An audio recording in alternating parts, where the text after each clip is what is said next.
Welcome everyone to Tactical Crouch, episode 192, here for another week of Overwatch League discussions as we're heading into playoffs proper now. Plans are all done and dusted. We had our reactions to how the play-ins ended last week and where we are now with our top 8 teams all decided. The brackets being developed as well, with every team being put in their positions. Something that we didn't really get to talk very deeply about last week, or maybe even at all, is the drafting. So today, I think we'll go through, some of the drafting picks and our kind of initial thoughts on those, and live, well, not a live reaction anymore, but like a delayed, very delayed reaction to where those drafts were, and then going through, I guess, the bracket, going through our Pickems, going through our entire um predictions, expectations, and basically what we think might happen in the playoffs. Who's going to win the league? Who's going to be the champion this year? Based off of all of our individual opinions of who we think are good and all that kind of stuff. And the last champion, the last Overwatch 1 champion. I don't know. It's kind of ominous in a way. Yeah. Bittersweet in some, but this is exciting. I think this one, maybe it's just me hoping. But I feel good about this one. I feel good about having ending Overwatch 1 on a high note. Good final. I hope we get a good final, because am I wrong for thinking we haven't had one? No, we haven't had one. Season 1 was a wash after day 1 because we did the 2-day garbage. Season 2 was a wash. Season 3 was closer, but it didn't feel like Seoul had much of a chance. Yeah. Took shot close, but those are our like Overwatch League finals. Overwatch has had good finals, but Overwatch League hasn't. Because we're cursed to forever have good stage finals, but bad grand finals. Yeah. Yep, we always have banger stage finals. We've had all the all the good finals are done and dusted now. Now we're just gonna have a complete wash as we head into the final game of the season, and it's like I wouldn't be surprised, like a 4-0. Boom, done, it's over.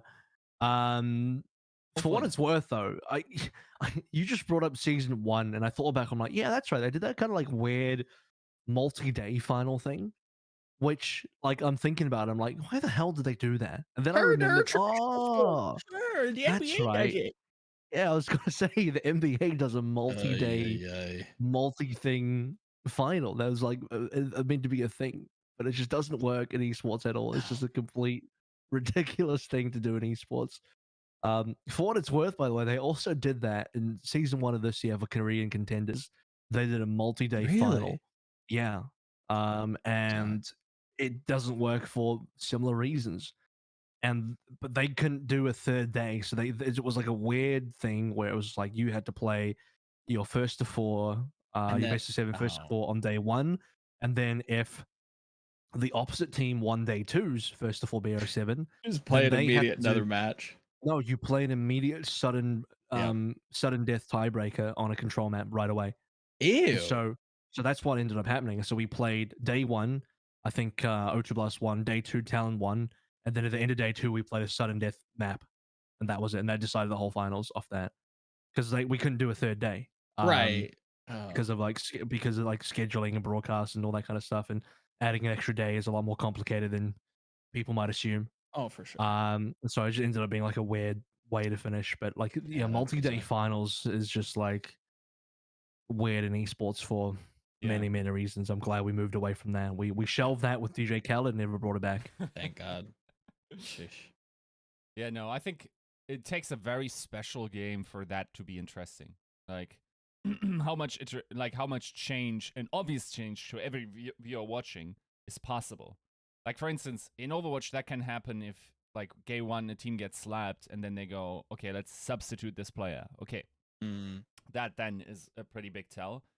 But if someone, like, chooses different rotations, or uses ults differently, or positions differently on several key maps or whatever, nobody's going to notice that for the vast majority of viewers, right? So the whatever you think might happen there, only the conclusion is obvious to you, and therefore, arguably, that's probably true for a lot of esports, where you Mhm. probably won't notice it unless it's something like very obvious. And League would be maybe just having a completely different draft and playing very different champions. In CS, probably would be very hard as well to notice.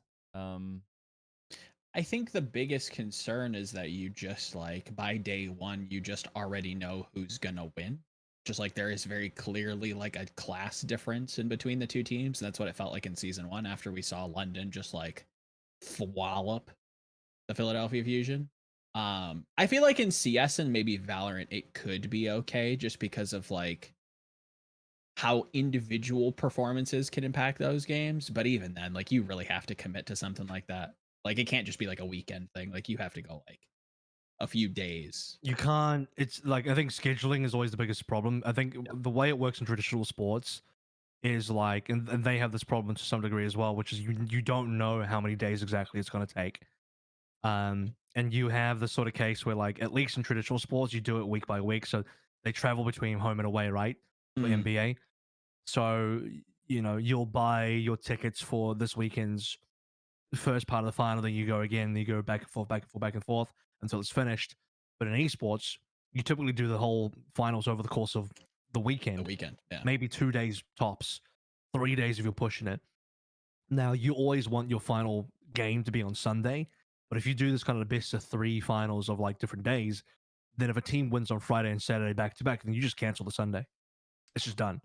At that point, like, how do you sell tickets around that? Do you like sell, you can't do a 3 day pass because you don't even know if the third day is going to be there. So you have to sell for 2 days. And you basically have to give the third day away for free, or you're charging people for 3 days, but then they might not get the third day, which is kind of ridiculous. Yeah. So Should I there's no way to win there. It's just all bad.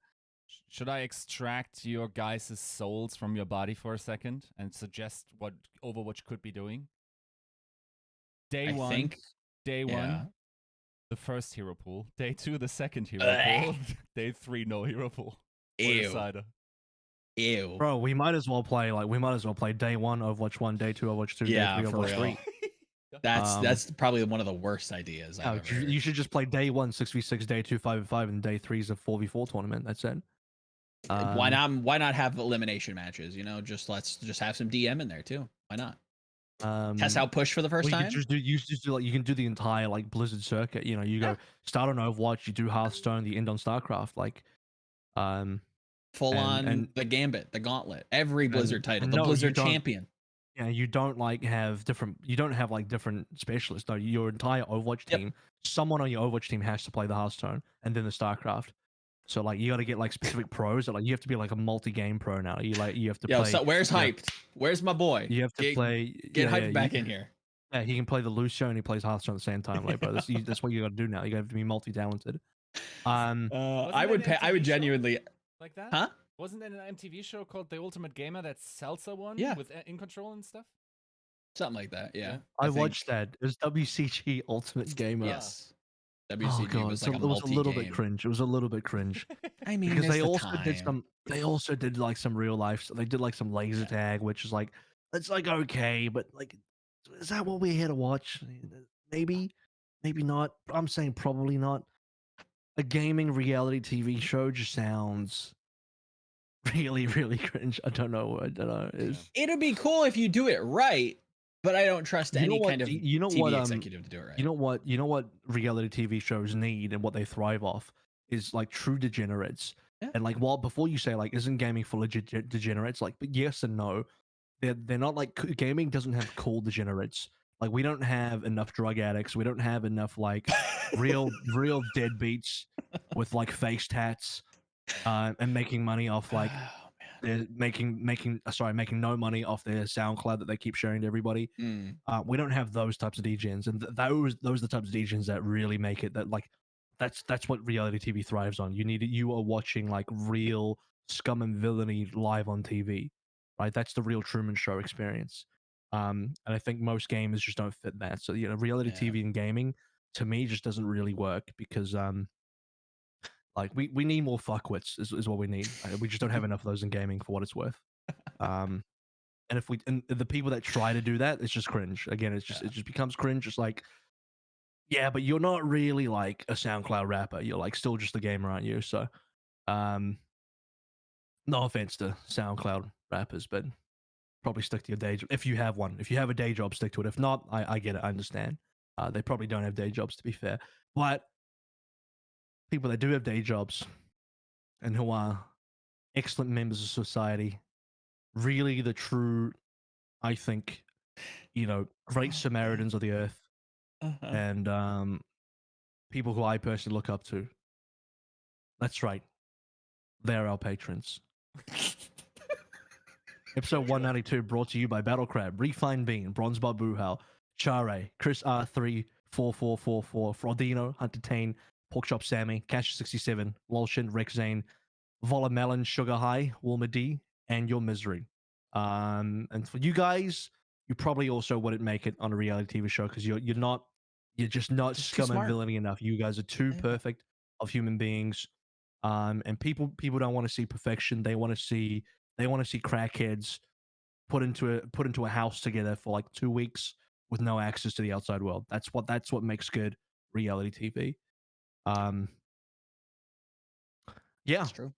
Now, speaking of real things, esports, so real, so good. One thing I just realized this entire time while I was doing my Pickems is that we actually only have one first to four. Yeah. So we actually only have a single first to four game, this BO7 game. That's the grand finals, and I find that quite interesting because and this is where the Korea Contender Season 2 format is really nice, is we have multiple first to four games in the Right. playoffs, the double elimination playoffs. And I would have expected that the Overwatch League could have had like a winners finals, could have been a first to four, Best of 4. and losers then finals could have been losers. the first to four, losers Yeah. round three maybe even a first to four. Okay. And having those as only first to three is actually kind of doesn't feel as competitive in a way. It's just because those are such important games. Surely we play first to fours. But then I realized the reason why we can't have first to fours is because of the scheduling. Because if you actually look at the times the games are on, we have so many games on a single day. At some points, up to four, like four is the max. But we had one is final and loses round two, three matches all on the same day. And then we have losers round three and then losers finals on the same day as well. Yep. And maybe you could push those to first to fours, but those could be really long days. So I think they're trying to avoid that. And also, like the team that loses round three and plays losers finals would have to play back to back. And I don't think any team wants to play a first to four BO7 back to back. Like that would be too much. Yep. So I get it, but it does mean that we just kind of at the mercy of the scheduling. I think the ideal schedule to me would have the playoffs a little bit more segmented over the course of maybe 2 weeks. Yep. Because this is like how many days is this? We go from Tuesday to Saturday. So that's Tuesday, Wednesday, Thursday, Friday, Saturday. That's five. So 5 days. Yes, I had to count that on my fingers. 5 days of finals where we just put them all together and just like knock it out in one fell swoop. And part of me gets that, like a very efficient way from a broadcast perspective, just to get it, just to do it. Yeah. But at the same time, like, man, I almost would like for it to be dragged out a little bit more. I don't There's know a how you lot guys of feel about that. upside. There's a lot of upside to like having that like break where you can have your content team come in and like really start to like shape the narrative about, oh, this team's making a dark horse run, like we didn't expect them to be here. You have some cool stuff, maybe some interviews with coaches, I don't know. Like there's a lot of upside along with like adding a lot of competitive integrity at, maybe like Avril said, increasing winners finals and losers finals to best of four, giving more of a chance First to of have all, the I would say best of four. Yeah, first of four. Yeah, a lot of upside. I think I agree. I think you hit the nail on the head. It is more efficient just to do it in one fell swoop. You have everybody's attention. You just tune in this week, and that's when you know the conclusion is happening. But yeah, I wouldn't be opposed to having a little break in between. Wouldn't hate it. Yeah, I think it's just the only thing that's a little concerning then is like how that works towards viewer fatigue, right? I think we already and have player a lot fatigue. of player fatigue. Even though I will say Sure. during our interviews, like for instance, I talked to Shockwave. He was like, even these back-to-back games aren't even that draining, especially if you're not on the stage, because I mean we're going like 3 blocks back to back, right? And with little breaks in between. And it's not that, let's be honest, gamers sit there for 8 hours and like maybe get a coffee once, you know. Yeah, So it's a little different. I think for players, yes, like there is definitely an upper limit. It's probably higher than we generally would think, especially during online play. I will say the biggest limitation probably is audience behavior, because let's be honest, like even my Tuesday will look like I stay up. It starts at 1 a.m. and then it goes until 8 a.m. or something, right? Yeah. That's a lot of, even if that's perfect for your time zone, that's a lot of games to get through, which True. a majority of the audience won't all catch, I would think. So, But don't yes, you want to give them more time to catch them, like in a break? well, I think there's also something to be said about like fatigue as per amount of days spent, Agreed. right? I guess I'm kind of cushioning that with some sort of like, again, it's a concerted effort all around. I think of like Worlds, kind of like how we're postulating Right. on this, right? Where it's a couple week long.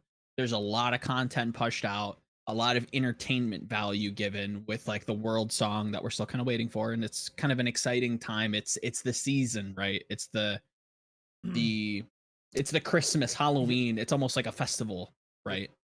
Thing is, We need a festival. the cost of that is already ridiculous, right? I agreed, 100%. And I'm not sure if teams are too happy, because like the distribution, how all that is paid, is not necessarily in favor of teams. Yeah, agreed.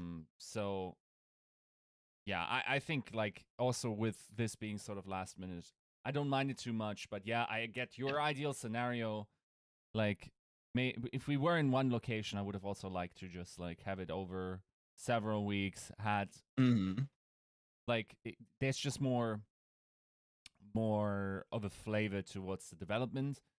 Then again, I'm mindful of just audience interest and oversaturation. Yeah. Sure. So I just think we're getting all too hard and fast. I actually thinking about it more. I understand how this became to be, because this was originally meant to be LAN, right? We were going to get the first 4 days in Dallas and then the finals in LA. So as far as the LAN schedule goes, the most cost efficient way to do it is to do it all in one sitting, because you don't want to have to hire a venue twice over 2 weekends. Beyond that as well, you don't want to have teams who are traveling from outside of, even just outside of Dallas. Like even if you're in America, you're traveling to Dallas from outside of Dallas, you're paying an extra, multiple extra days, up to a week of extra days worth of accommodation and other expenses to keep your team there to play in the following weekend. Or somebody's paying that. Either the teams are paying that, or the league is paying that. Somebody's paying for that, and that's extra cost as well. So clearly, what's happened is, it's a progression from, okay, well, LAN's cancelled because of COVID, moving over to an online format, but the schedule's maintained the same because they've already blocked out the days anyway, and they had already locked in the days, so they just kept the schedule the same.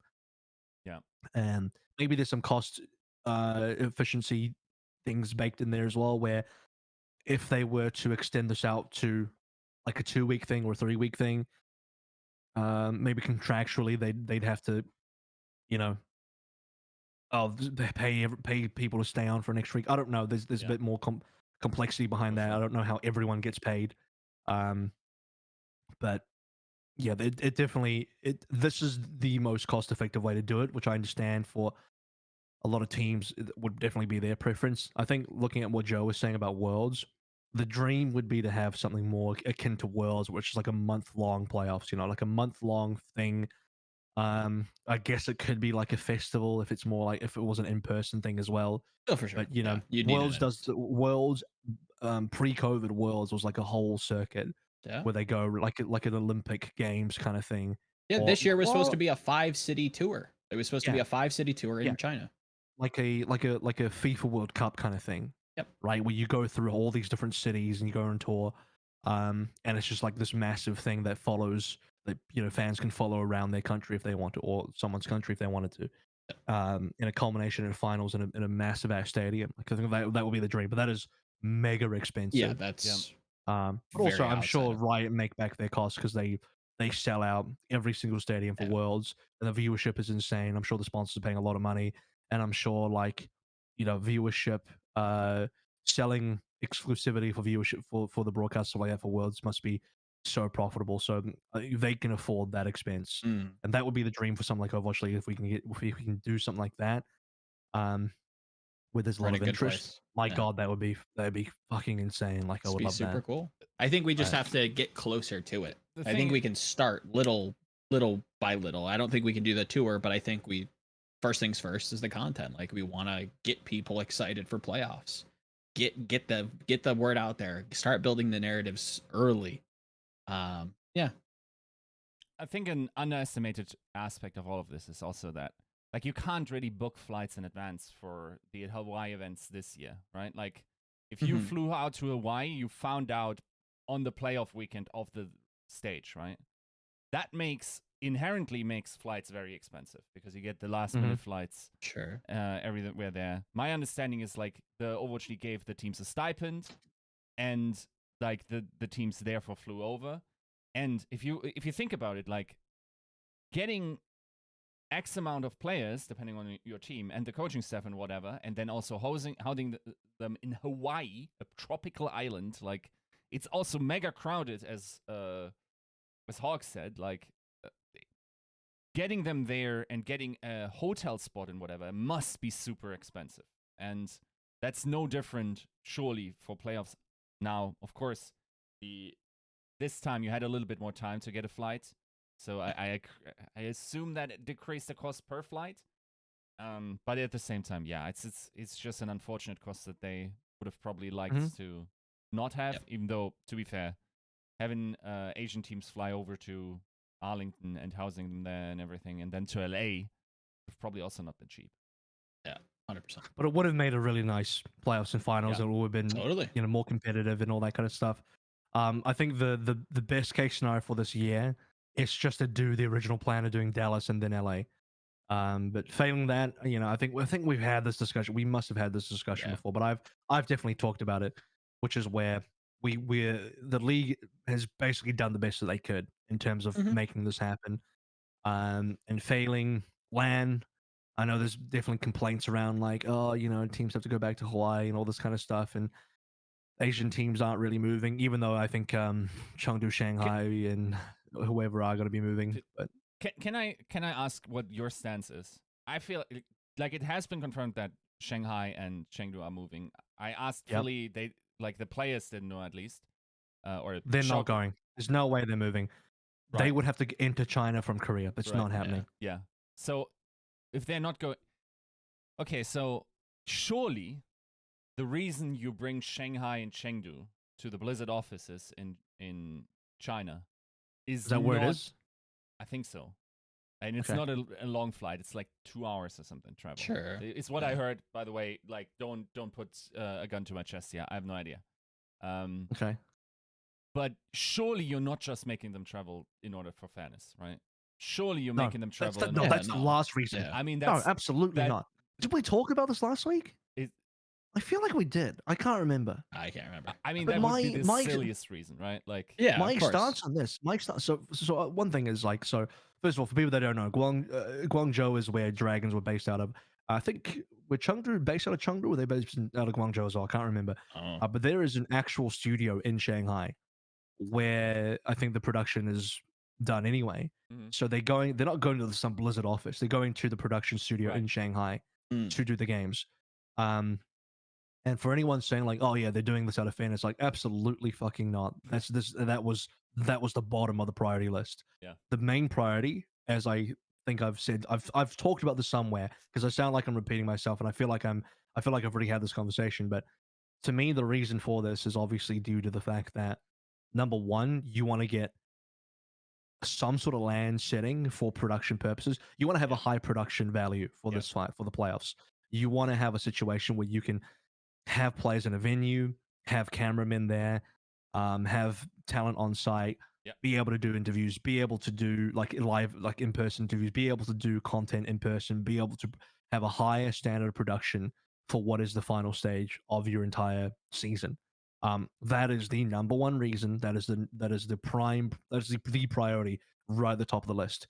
Everything else you can think of beyond that starts going down, and right at the bottom of the list is competitive integrity for making sure that the teams are flying or traveling somewhere. Like, fuck me, they're not actually traveling that far. They're going 2 hours from Guangzhou to Shanghai. Mm. They're not going. It's very different than like Atlanta going to Hawaii, which is, you're going from like East Coast to West Coast kind of thing, and then further beyond West Coast even. So it's got nothing to do with that. And in fact, if it wasn't for the fact that they wanted a high production value, and this is my hopefully educated speculation, I don't think the teams would have traveled at all. I think the next, if they couldn't, if that wasn't a good enough reason, the teams would have just stayed in their home bases and played, and the whole like making them travel for fairness thing wouldn't even enter the conversation. Not at all. Yeah, no, I think it's also I kind of okay. I don't want to sound like I'm accusing anyone of anything, but I think having referees and cameras and everything on site, especially after like I think wasn't Moon already fined for something like this before, like going into the I don't know. players Was he? booth, like Oh yeah, on the last attack or something similar. something. Um, Yeah. I'm not When was sure. this? Think last I think season. last year. Yeah. Like There's some minor controversy about him Fuck it, being strip is a present. heck is a waterway. He doesn't. I'm Yeah. just kidding. I'm joking. I'm kidding. yeah, it really was super inconsequential, but Yeah. technically my understanding is that the rules are that the coaches cannot be in the same room as the players while the game is going on in order to make them effectively the in-game leader and Right. calling shots. Yeah. So You can't have a seventh player there. No. at the same time, we had footage of Moon being in the room during the first fight and being right there for the celebration as they won. Not that made any difference towards the outcome of that particular match. I remember thinking it's just like, the cleanliness of rules basically there. Yep. And you never want to be in a situation where you second guess the legitimacy of your season finals. Just have everything above board, do dope content in a professional studio, and also with the benefit of having a little bit more competitive integrity. The idea that they're doing that just because, like, what are you guys thinking they were going to do instead if they had no studio? Just like call them up at 3 at night in order to break their sleep cycle, have them do jumping jacks so they're just as tired as Atlanta? Like, come on, guys! Like that was never really a reason for that. Even though I will say I think Atlanta are also not unhappy with those changes being part of it. And of course, at the same time, it being absolutely a competitive advantage to be not traveling. Because even in this scenario, like Hawaii is a 9-hour travel to a different facility. Like this one will be a 2-hour travel, for my understanding, depending on the team. Then, like, yes, it's not the same, but at the same time, like, just not playing on your home setup. We have esports players with their rulers out, like measuring the distance of their keyboards, their screens, and the height of their table and everything. Like, let's be honest, like you wouldn't expect a soccer player to play with different shoes and different sizes on match day during the World Cup, or you wouldn't change the size of the football or whatever it is, right? Like you want to have consistent competitive environments as far as that's possible. I think the goal should always to be that to the teams that are affected negatively to remove those negative effects rather than import more negative effects through the Asian teams to make them perform worse. Yeah. Now I understand the argument for competitive integrity, but there's probably a subset of fans that, knowing that Shanghai and Chengdu probably only need to travel 2 hours, in their minds, where the gerbils like spinning the wheel, they probably think that, oh well, Chengdu and Shanghai they should be made to travel like 9 hours also. Just make the plane go like in circles for like a couple laps, make them travel 9 hours. Like that's probably what they think, right? Which is just absolutely ridiculous. There's some level where like I think if it really came down to it, Shanghai and Chengdu would just play at home, zero with no disadvantage at all, nothing. and that would be completely fine, and I would be completely fine with that. Yeah. And I think for the most part, like it's I don't think you can force the Asian teams to like do all of these ridiculous things to what appease the Western teams. It's ridiculous to me. Like Yeah. there's a level, there's a limit, guys. There's a level where this is just not feasible. It just gets to the level of stupidity. Like the whole jumping jack waking up at 3 a.m. example. This is what you're talking about. Yiska. It's just like, yeah, that's just it gets to the point where it really is just stupid. Mhm. Just play the damn game. Play your match. Okay, just shut up and play your match. There's a and perfect world where you can give the Western teams more time. Like, I don't think this 9-hour flight is going to impact them as much as it would have in like the stage finals for this year or the monthly tournaments, because it's not just like a 1-day turnaround, right? They have time to be able to kind of acclimate and rest and practice and get, kind of comfortable in their surroundings. Whereas in the stage finals or the stage playoffs, uh, it was a very, very quick turnaround. So I guess maybe improving on that going into next year, whatever the world situation looks like, maybe we have a bit spaced apart. Maybe we have some more time for these teams to be able to get there and acclimate. Let's not forget that while it isn't a gigantic time zone difference, it's still, I believe 3 hours depending on where your team comes from, right? To go from Hawaii. Sure. Depends. And like, I think the average, I read Why We Sleep, a book, which I recommend generally. And I think the general idea is that you can probably like reset your sleep schedule every day or account for 1 hour of time zone shift a day or a night, so to speak, right? So that takes you theoretically 3 days if you want to set your peak performance point onto that time of match day once again.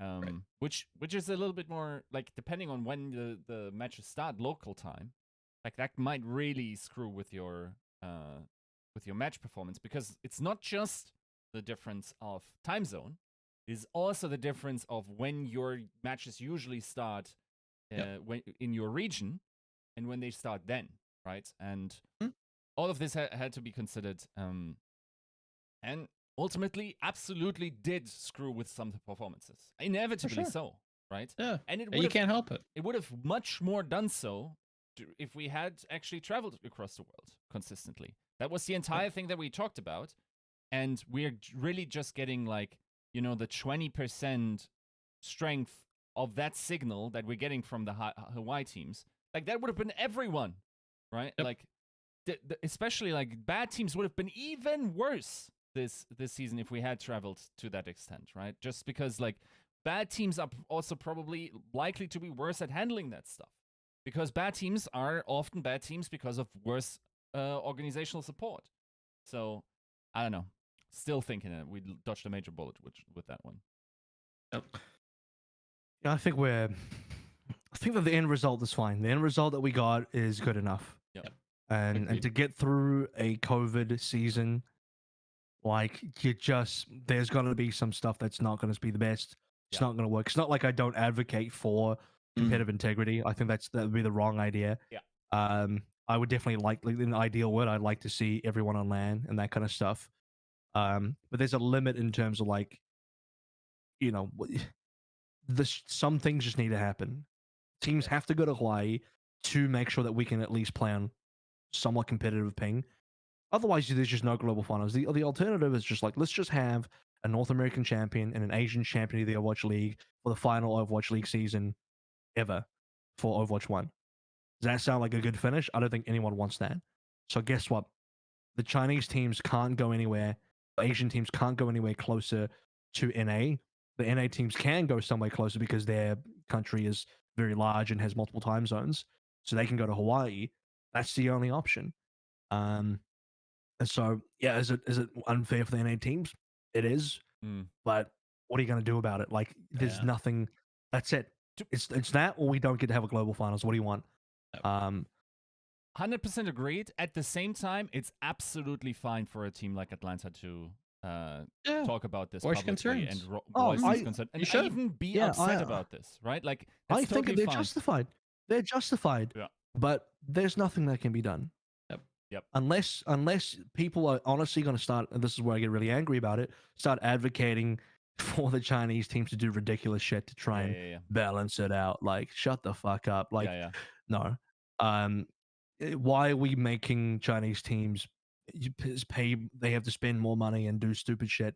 Well, that's just like you're just making the competition worse. Like, I don't think that improves the competition. That decreases the competitive value to me. For sure. That makes the game worse. That Yeah. makes the competition worse. Like, get out of here. That's so ridiculous. Like, yeah, do you have to play on ping and is it disadvantage because you have to travel and all this kind of stuff? Like, Yep. it is. Yep. Suck it up and do it, or I guess don't and forfeit and You see you try to next year. Or maybe mitigate we will as see you next much year. as you can, and Yep. then you mitigate over punishing people who don't deserve to be punished. And obviously, the Western teams It's don't not- deserve to be punished either. But the situation is difficult. Yeah. My thing is just like I uploaded an interview with Hawk this season, Mhm. and I saw the comments on it, and dude, like people are giving Atlanta way too hard of a time. Like, of course, they like the I bad agree. boys. They want like a they want to find reasons to just go in on these guys, like blah blah excuses, bro. Excuses. Like the legitimately It's like real. the canonical best rookie of the season might not play for them due to the situations listed. They had to travel to that location for 9 hours, shift their sleep schedule and everything 3 times. They pretty much know what the situation is like there. They have in Overwatch League channels, as per their account, bemoaned some aspects of that already. Like they, by all accounts, they have done what should be done. And for them to feel a way about this is completely legitimate. And whoever thinks they're just being whiny about this, you're wrong and you're not a competitor, dude. You are also competing by voicing your opinions on rule changes or parts of the competitive environment where you have to advocate for your own like situation, which is the most disadvantaged of all the teams participating in playoffs, simply because your best player might not be able to play. Very easy. Yeah, I think we can cap it off by just saying, like, I think there's the multiple ways to look at it is like it sucks, but but the complaints are absolutely justified. I think it's like it's you people might listen to what I'm saying and think like I'm directing my thoughts to Atlanta, which is absolutely not true. I think I actually feel bad for them. I think they are copying. They've copped a lot of unfortunate and unlucky things quite recently, that are affecting their postseason. Yeah. And the whole traveling thing is understandably difficult for NA and even unfair. But you can't punish the APAC teams for that. So those are the two angles I look at it from. So, Agree. Yeah. With that though, I think we should talk about how things looked for the drafting, and we'll just talk about this briefly because we're about to get into a little bit more nitty gritty for the match themselves. So, let's talk a little bit about the drafting and how that came down, and then immediately following that, we're going to get into the actual matches. Or actually, maybe we can just kind of no, we'll talk about the drafting first. I like to do this chronological order, and then we'll get into the actual matches, how we think they'll go. So, first pick for the draft, and this is the contentious one. This is the one that everyone talked about. This is the one that put all over socials. We touched on this very, very briefly at the end of the last episode, because it was a kind of hot topic. But I wanted to say the real discussion for today, for this week, is Shock being picked by Dragons, which is a bit of a shocking result as well, because everyone thought the Dragons would go for Fusion. Yeah. Maybe I said Justice. I thought Justice are easily the weakest team. Or Justice. I think those were the obvious choices for the Dragons. Yep. But they went for the San Francisco Shock, and if people remember the sort of live drafting show, and Moon was asked like, what is this about? I think to paraphrase, like they're not really scared of anyone, and they want to take Shock out or something, or they want to take that challenge because they're confident. What it really boils down to, my interpretation is that they just don't really care who they play against, and they have zero problems playing against a strong team. They want revenge for last year as well. Super called it the salty run back, which is kind of like, it's funny and also true, but also I respect from both ends, because I kind of like, damn, Moon's got some gigantic testicles here. He's just like gone for like one of the harder teams, just because he knows his team is good enough. And I think when you're in Dragon's position, if you are so good, if you are like probably the number one team, you are at minimum the second best team here, but at most likely the number one team, you're the best team in playoffs. You are the team that everyone else fears. You have no fear versus anybody else. You are the team that other teams don't want to play. And there's a lot of people. I read some comments out there. People are like, this is so stupid from Dragons. Why would they pick Shock? Like, I can't. Now I'm not going to be surprised they lose, or I'm going to laugh if they lose, and all this kind of stuff. I'm like, bro, they're the best team here. They can pick. They if they were allowed to, they'd probably pick Dallas Fuel and just play them straight away, just because they know they're better. Like, Yes. I respect it. I respect the confidence coming out of Moon and Dragons for this. This is like a crazy pick, but it's going to make for a great game. It might not just be the ballsiest, it might also just strategically be the best. I think there's a world where that, in hindsight, we will be able to say, actually, if it works, then we won't be able to find out. But if they let Shock into their zone, so to speak, like, I think that's scary. Because, okay, legitimately, if you're top tier Shanghai Dragons, which team is the scariest to you? Like, maybe Chengdu, maybe Dallas. I think Gladiators probably. I don't hate Glads. Theoretically, I think I would they're say comfortable Shock with Dallas. Gladiators. Shock Gladiators I and agree. Chengdu are the most threatening teams. I agree with Joe that I think Shanghai have a great matchup versus Atlanta, Dallas, and Washington, and Fusion for what's worth. Mm-hmm. But you can't pick any of those, right? So if you want to have an early lead on that situation, you just pick Shock and make sure that, because in my mind, like, who is the most likely to be able to topple the Shanghai Dragons? I think a Shock that runs up in. I agree with the public polls that Shock might just be the second most likely team to win the season based on past playoff performances. Yep. I'm surprised. I'm genuinely kind of surprised that I thought this was going to be like my hot take. But I think this is highly strategic. I think it is like masked under some humongous Moon testicles, just the absolute cojones on this man to come out here. And the way that they captured it was gorgeous. You know, having Danny go, wait, what? Like, actually, like, are you sure? Yeah. Like, do you want to? Are you positive? Yeah, Danny's like, you mean the San Francisco Shock, right? Like, he actually. Yeah. it was like that. That's going to be a priceless moment that we'll definitely be recounting in years' time. But yeah, I agree with Yiska's take. I think this is stupidly strategic, in a good way, ironically so. Yeah, I think that there's a world where if brackets, because you're first pick, you can determine who you immediately play. And we've seen the Shanghai Dragons have adaptations. I think it was June.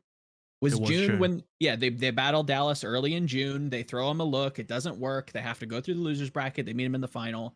We hit the adaptation. Boom, they win. Yeah, I think this is a concerted effort to try and get the hardest team possible first, to control that they actually meet in the bracket, to get their looks early. So if you assume that the Shock are the hardest, which is up for debate, you want to control and lock in that you can actually get playtime against them. And then just, if you're confident against Philadelphia Fusion, which you've beat domestically season by, or month by month, the Justice aren't worth your salt. Like, it's not even worth a discussion. And then Atlanta, whom really haven't had too many performances, and like we said, their MVP star rookie like might not even be there. Yeah, like I think this is way more intelligent than I think people are giving it credit for. This is genuinely smart. This is some Moon shit that I think only Moon does, but I think there's some actual merit to this. Yeah, real quick, just as one side point that also should be considered. I actually think legitimately APAC teams have a little bit of a disadvantage in the range of teams they can practice against.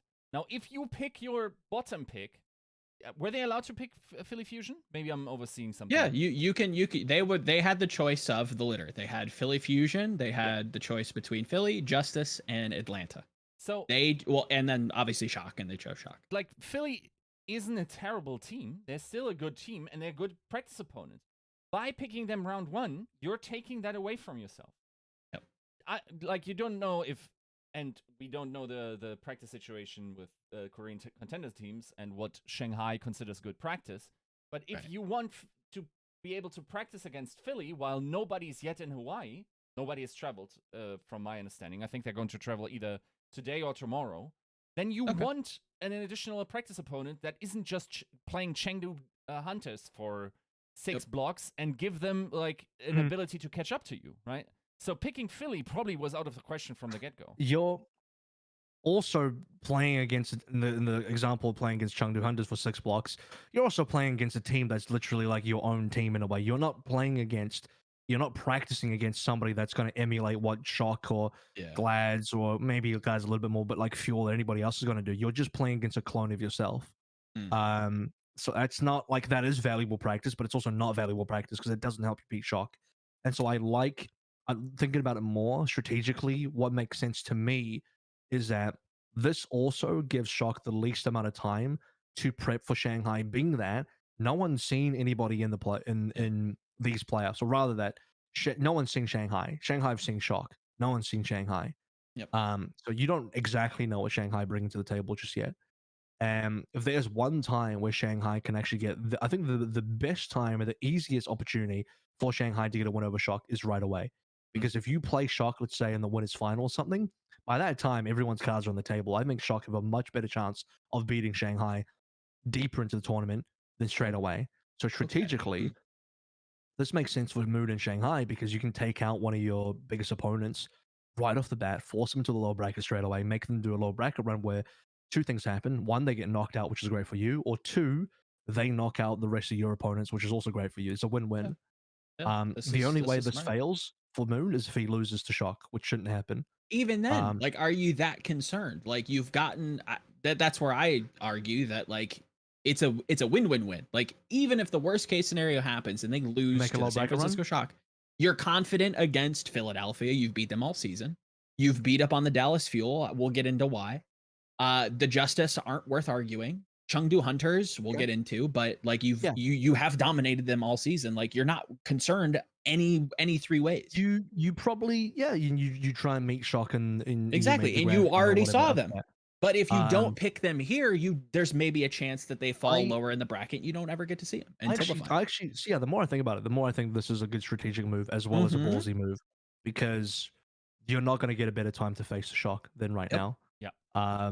It's actually crazy good. Yeah, I'm actually like loving this pick now. I actually love this move from Moon. It's ridiculously strong. It's big brain as fuck. Yep. From all aspects, from scrim availability with Fusion, from timing wise, where Shock haven't seen you but you've seen them, all this kind of stuff. Yeah, good stuff. I think ideally you'd probably want Philly on the opposite side of the bracket just to get them spaced apart if we're gonna like play into the whole like, okay, maybe they want like an added scrim partner. Like, I think they were hoping, if that's the case, maybe they hope that they were on the opposite side, but it's obviously harder to control. There's contenders Korean teams that can do more brawl stuff and more NA based compositions. There's definitely, I think this is the one big advantage the APAC teams will always have, is their vicinity and capability to scrim good contenders Korea teams, and by extension, like maybe the top 1 or 2 Chinese contenders teams as well. Whereas I think I just sound like a broken record because I feel like I've had this conversation maybe in a past episode or somewhere else, but NA teams just don't have that.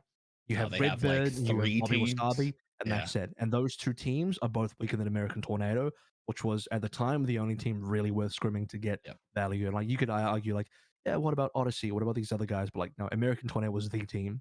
That was the team that's what you want. Really could push you as an Overwatch League team to help you get good practice. And now that NA Contenders is weaker for the disbandment of AT, it just makes contenders scrims in North America probably just that much worse. So APAC have a huge advantage in that not only do they scrim their own region, but they get to scrim contenders, and contenders is running this entire time as well. So they just haven't lost. Like, I don't think yeah. they've really lost that many scrims. Like, yeah, okay, you don't get to scrim New York anymore.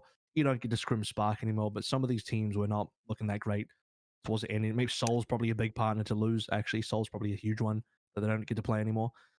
But Tangentially related. Really quick, I'm actually interested in hearing your guys' like yes or no answers. What's bigger, the travel to Hawaii being a deficit for NA or the lack of scrims? Like, do we punish Asian teams for like, okay, no more scrimming contenders teams. You can't do it anymore. they have more teams. NA's got more teams. Yeah. So the end of that conversation would have been Eh. that while they have less contenders teams to scrims, they have more Overwatch League teams to scrim. Sure, yeah. Now that makes, by the way, the number 2 seed pick for Washington. So Dallas picking Washington interesting because my understanding is they could have picked Philly, Yes. and that would have given them the ability to scrim Washington. Now they're losing one scrum opponent in their region, right? Dallas. Yeah. Then again, if you believe that Washington will stick to this Moira Lucio stuff, how much value is your practice going to be against them anyway? It's the same as Shanghai playing Chengdu. You're just playing a weaker version of yourself. Like, how valuable is that? Yeah. I think it's just I about think- like broadening out like the scrim pool to just to make think, sure like, you Fuel- have people. But yeah, I think it looks like to me let's actually get into Fuel Justice now. I think Yeah. Fuel just want a game that they feel like they should be confident in winning because they understand what Justice are bringing to the table because they're literally doing the same thing. Fuel, like, we invented this. We were the first team that really popularized the strat, and you're I don't want to use the word copy, but like you're playing this, you're attempting to mirror us. And if there's any team that should understand the mirror, I feel like it should be Fuel. I mean, they were the best at this in the June Joust when everybody in NA played, and Dallas were by far the best at this Lucio Mora stuff. I do think that moving into this matchup, the bait would be that you expect both teams to only play Lucio Mora. But I would assume, my assumption is, if the teams are smart at all, they will throw some left hooks in there, and they're going to try and go for some sucker punches and play some other stuff to confuse the other team. Because if both teams are expecting that they're just going to mirror Lucio Mora and handshake it, then you have the strategic and tactical advantage of like, well, actually, we can actually throw this out and just kind of change it up a little bit. Maybe we throw the ball in there. Maybe we copy Shanghai a little bit from June Joust and throw the ball in the mix, put Mag on the ball, put Fearless on the ball, something like that. Maybe even change up the DPS a little. Maybe you put up Sombra. You don't have to play Reaper. You don't have to play the Echo. You can try some other stuff in there. You could even throw in a Tracer if you want. I've seen teams in Contenders Korea put a Ryan in there instead of a Winston. Like, there's all sorts you can do just to change up the formula slightly, just to mess up your opponent. Because if either of these two teams come in only expecting it to be a mirror, they're going to be in trouble. And I think the viewers should expect that it won't be 100% a mirror either. Yep. I think for a number of ways, this is another kind of like subtly strategic pick. On the surface, it just does look like Dallas is picking the weakest team here, and they want to beat up on them, get to the easy bye into semifinals, and work from there. But to what Avril's saying, there's a lot that you could do, and there's a lot that you purposely cannot do, or maybe choose not to do. I've never been a big fan of hiding anything, but if there was ever a time to hide something, it would be against a worse clone of yourself, right? Like the Washington Justice, like you said, the bait here is thinking about Justice as a budget Dallas, which for all intents and purposes is what we saw in play-ins. Given the time in between play-ins and now, has that developed? I'm sure Justice have gotten better. I'm sure they've gotten a little bit more competent. However, if there was ever a creative team to do something kind of wild in the mirror, it is the Dallas Fuel. But do they do it now? That's the big kind of question, at least on my plate, is I think Washington do. what I don't hate that. I agree they probably should. I just don't know what they could do. We'll save that for the actual Washington Dallas discussion for now, as I've probably even went a little too deep. Good teaser. Good Let's teaser. we'll cover some of the other teams real quickly in the draft as more of like a reaction based thing. So Atlanta, Chengdu. Based on the remaining options, Yeah. if Makes you're sense. Chengdu, do you go for Atlanta or do you go for Fusion? And when you look at, I think both are good matchups, but I think Hunters have such a clean, good record versus Atlanta. Yeah. Like going They for probably Atlanta feel again comfortable. makes a lot of sense. It's Yeah. just like they probably don't have Pelican. It's an NA team who may be slightly disadvantaged. Like just playing to every advantage you got here. They're a team that we've played plenty of times in Hawaii. We've always had their number. Why mess up the formula? Just Yep. keep doing what works. Agreed. Yeah, there's this one, like there's not too much to it, it feels like. It, like AVRL said, good matchup. Stylistically, historically. Yeah, makes sense. Yeah, especially if you believe Uh, that they might be handicapped through Pelican not being able to play in those matches. I mean, the thing is, what I would differentiate is an Atlanta that knows they might not be able to, or an Atlanta that will had to make do because in the moment when realizing that the ping is too high. I don't think Chengdu should make the mistake of finding out like in the moment that you know is the same thing. So, or not the same thing rather. So Right. yeah, but generally speaking, of course, like if you look at the records, I think it's pretty clear for Chengdu what they should be doing here. Also, I think the scrim thing is open here. Like that's actually opened up a lot of thoughts Yes. in my mind when you brought up the whole scrim thing. Because if you pick Fusion, you eliminate them as a scrim partner, and then you Yeah. just do 6 blocks to Shanghai, right? The meme. Whereas here you open up Fusion as a scrim partner again, which is great. And they're all. And by the way, this is the best situation for Hunters Yes. because they have all the NA teams on their side of the bracket and the APAC teams on the other side, which means they get to keep Fusion and Shanghai as scrim partners the entire way through up until the winners final, assuming Hunters get to the winners final. And then they have great matchups the entire way through. They got Atlanta, then they probably have Fuel, like two teams that historically Chengdu have had very good matchups versus. I think Chengdu have the cleanest pathway to a winners final out of any team in this entire 8-team bracket. It's Ooh. actually incredible for Hunters. Um, Spicy. it is. That's not that I spicy. like it. Look at who they face. No, As I Hunters mean, said, it their pathway is like the most squeaky clean. 100%. I think we talked before the show, and there's very few lines that I think I hate, and they pretty much revolve around a team that rhymes with the Boston Bustus. So yeah, I definitely don't disagree with a lot of different like takes. Now, the final one, which was just the leftovers, Glads get Fusion. I think Deepay's face really said everything about this. Is he is extremely happy with his outcome because he was expecting to face Shock. And Gladiators getting Fusion first is like, oh baby, that's like the dream. I think that might be the dream matchup for Gladiators in terms of who their opponents could be. So do Gladiators win here or do Fusion win here? Because in a way, Fusion also win because they don't get picked by Dragons, they don't get picked by Fuel, they don't get picked by Chengdu, and you could almost argue that they also get a very favorable matchup. This is like kind of good for both teams, In a way, yeah. unbelievably good for both teams. I don't. Philly definitely. If you had to pick, yeah, it's probably the Gladiators. We've seen what Chengdu Philly look like throughout the season. Are you talking about who wins? Because I'm just talking about like just like who wins. I'm not gonna go that far. I'm just looking at like who got the better deal here, right? Right. I think, like you said, both teams like have they've gotten something from it. They've gotten an opportunity. Philly obviously doesn't have too many favorable matchups across the board, but if you had to pick one, Glad's not a bad shout. I mean, if you're Philly, would you rather play Shanghai, Fuel, Gladiators, or Hunters? Yeah, exactly. That's what I'm saying. Like out of those four, I'm like, oh, Gladiators doesn't seem so bad. Gladiators doesn't seem so bad. Like out of those four options. So, I mean, you definitely don't want Shanghai. Nope. And We've then seen it's what that arguable. looks like. The rest of them, it's arguable, but you definitely don't want a Shanghai. And I think Philly would probably. I think in part of them was thinking like we probably get picked by Shanghai, and Glads were thinking we probably get picked by Shock. Yeah. And then when both teams end up at the end, like, hang on, we don't have to play against Shanghai or Shock. Instead, we play against each other.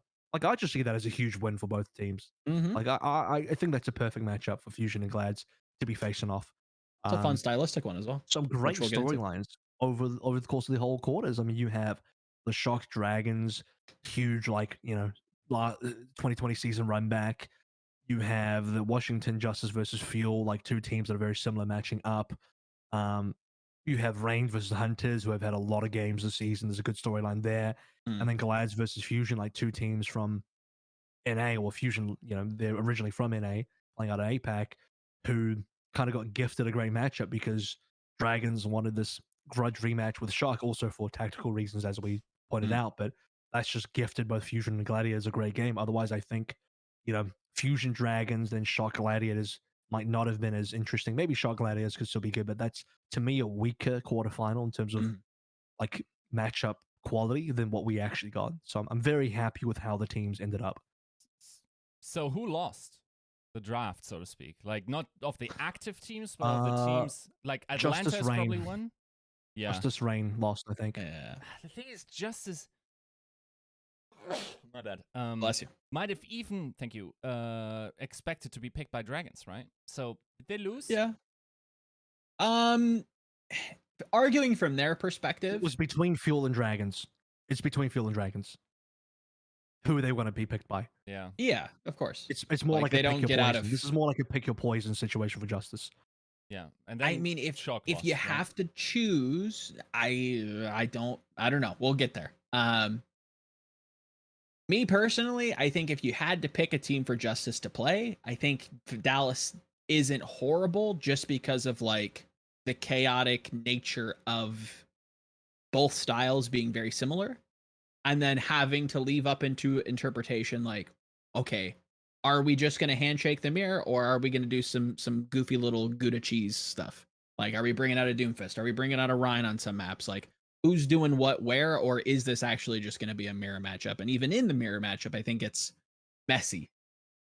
I think there's very clearly a team who does it better, but I struggle putting them against other teams, I guess. So, and then the other one is Reign, and Reign just because they've not had good matchups in Hunters, and if anything, I in an open meta, I think it's worse for the Reign. No, is it worse? It isn't. It isn't, because at least they get to play their Lucio, but I don't know if that helps because you're playing the one team out of, I think there's 3 teams here that have a lot of capability of pushing into the Farah.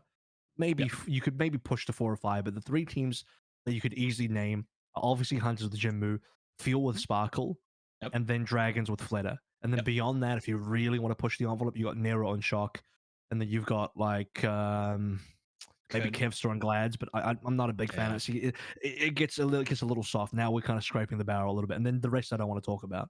Yeah, so pretty much. That's it. So you're playing like probably of the Fire teams, you're playing like the best Fire team, and Fire has been just one of the bigger problems. Now people say, well, what about Kai? To which we'll say like, well, what about Kai? How did that work out for Reign during the Summer Showdown? Right, but that's you got to go back to. That's their weapon. He'll bring out the Ash, I'm sure, but it's still gonna be tough. Reign desperately need Pelican if they can. Otherwise, it's gonna be a hard one. Yeah. I mean, at this point, we can just kind of get into the actual discussions themselves because we're nearly there. We've already started. We're kind of teetering on the edge, guys. So, let's move on into the real discussion of the playoffs and the Pickems, where we think teams are going to go, how these matchups are going to go. We probably don't need to spend a ton of time on this first round because we've already kind of talked a little bit about it, and we got to get through most of the bracket here, and we are going to diverge pretty heavily on this bracket at some point. So, let's begin with Atlanta Chengdu, just because we were already talking about it. It's actually the final game, at least on the bracket. But we might as well start with it conversation-wise. Is this a clear Chengdu win, or is this going to be a possible for Reign to do some damage here? What kind of score lines do people have for this? I'll go first. I have a 3-0 for Chengdu. Okay. And the reasons for that is I'm not sure what's happening with the whole Pelican situation. I don't think this should be too different from where both teams ended up in the Summer Showdown, being that we are in an open meta. I don't think there's been enough changes or enough positives in the meta shift for Rain to overcome the Hunters. I think the only real positive change for Rain that they can, one of the positive changes for Rain they can lean into is maybe a soldier. Yeah. I can see Legs doing some good damage and being a factor, but you still have to get around Leave. It's probably going to be Tracer. I hope it's going to be Tracer Fire for Hunters. If they do Sombra Fire, that will probably be a little bit worse. But Tracer Fire, I mean, Leave is just going to be a menace in your back line with the Tracer while Jinmu's uncontested in the air.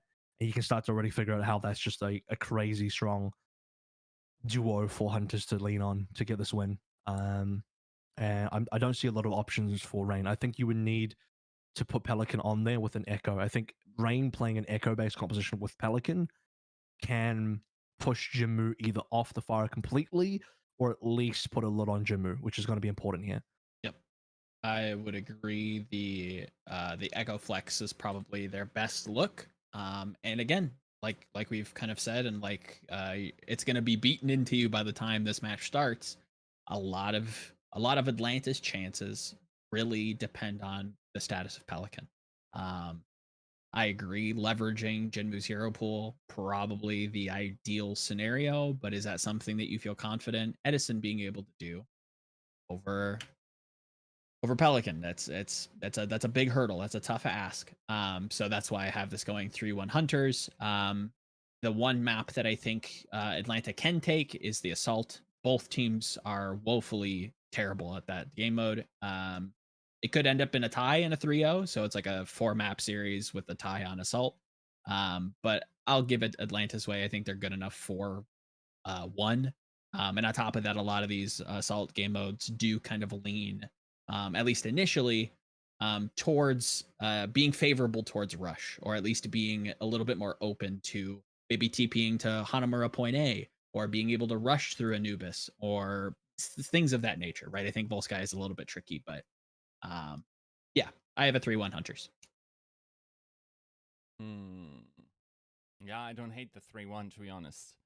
I'm not once again, I'm not sure if I think what might hurt Rain is if they don't know if they can bring Pelican for the aforementioned reasons. Like, it's different if you know, and now you have to figure out a solution without Pelican. That's a good point. Like then you scrims, like who do you scrim with? Yeah, and then can Yeah. play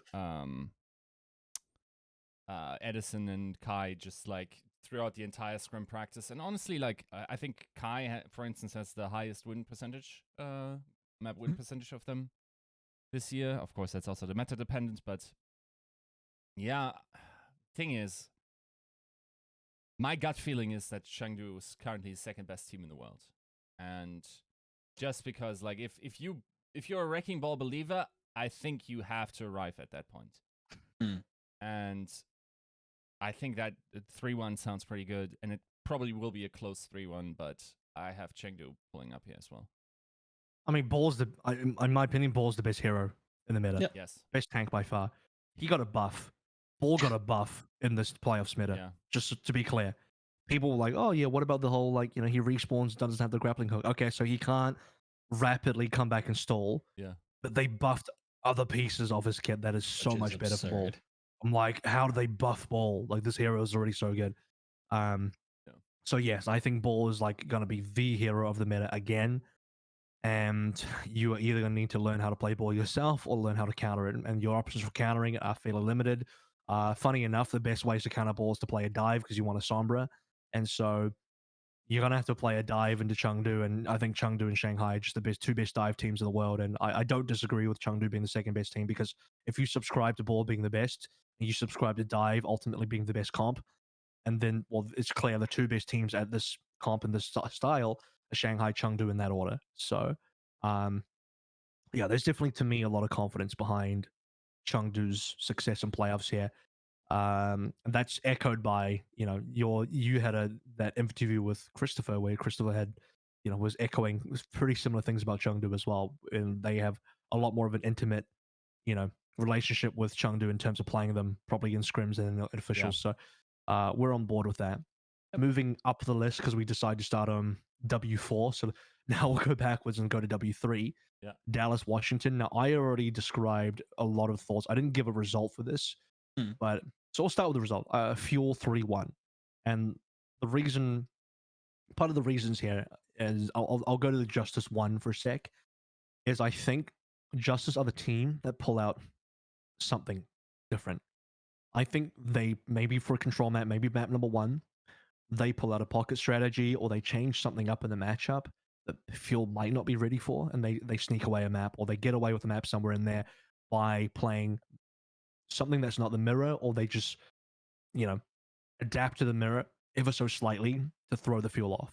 I think that's enough. I think that's why I'm saying that neither team should get baited into believing that both teams are simply going to play the mirror and that's it.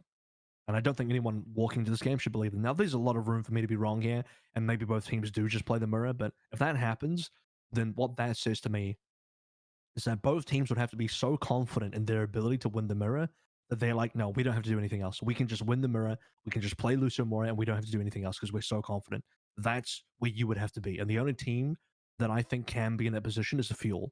And I don't think Washington can afford to be in a position where they say, we are so confident in the Lucio Mora that we will only play this. I think that would be a mistake for the Justice. And so for that reason, I think they develop a little bit wider of a strategy pool, and maybe using that wider strategy pool, they can pull one map through. I'm coming around to it. I'm not gonna lie, I'm getting sold. I agree. This is 3-1 Fuel for me as well. For very similar reasons. But I'll tack on and echo AVRL's point as well. I think if this is a mirror, if they do handshake, I think it's chaotic enough for Justice to sneak out, maybe control, and that's about it. If they do try to do something pocket pick wise, you do have Decay. Does have a very deep hero pool. Dallas, you'll have a 50% win rate on Escort this season. If there's a way to leverage the fact that you always have a fairly good hit scan player, I only say fairly good because we really haven't seen. Agreed, 100%. But there's something there, right? There's something to leverage for the Justice that the Dallas Fuel probably won't do. As much as we'd love to see Pine, if I'm a good Bayesian, probably not assuming that he's going to be playing. Yeah, I think there's chances for some hidden strats. I also wouldn't put it past either team to wonder if it's worth scrimming if it's worth scrimming for compositional depth, or it's just best to take the team in front of you first and take them as seriously as possible and just bank on the most likely outcome or the most successful outcome being the gamble of the handshake and saying, look, we can try to counter them. Is it worth it? Is it worth trying to R&D a composition with fairly limited time to try and beat the Dallas Fuel? Or do we take what we're already good at, get better at it, and then just kind of handshake them in the mirror and just try to scrap it out? I don't hate it either way, but I don't see Justice really making it then. Decision-wise. I mean, I can't really disagree. I think 3-1 is a good score. The thing is, dude, I have a bad feeling about this one. Like, shut up. Don't say it. Don't you bring up the punchy. Don't talk about their DPS. We've heard it all season. I'm tired of it. No, the thing is, like, this just has a. I wrote a script this week, and I basically said, like, the type of stuff that Justice are running has a cheesy flavor that once also, like last year, brought them far, right? Like, it's also like this Lucio Moira thing being underestimated by a lot of teams gives me some trouble. Where it's like, how often have you heard, oh yeah, that's a noob composition against the better teams? Like, I'm instantly flashing back into like the arrow clip on goats and stuff like that, right? I don't think it will happen here. I think conservatively, you have to give it to Dallas. They know the composition as well. At the same time, they have, like, Justice has a bunch of big game players, right, that could theoretically pound.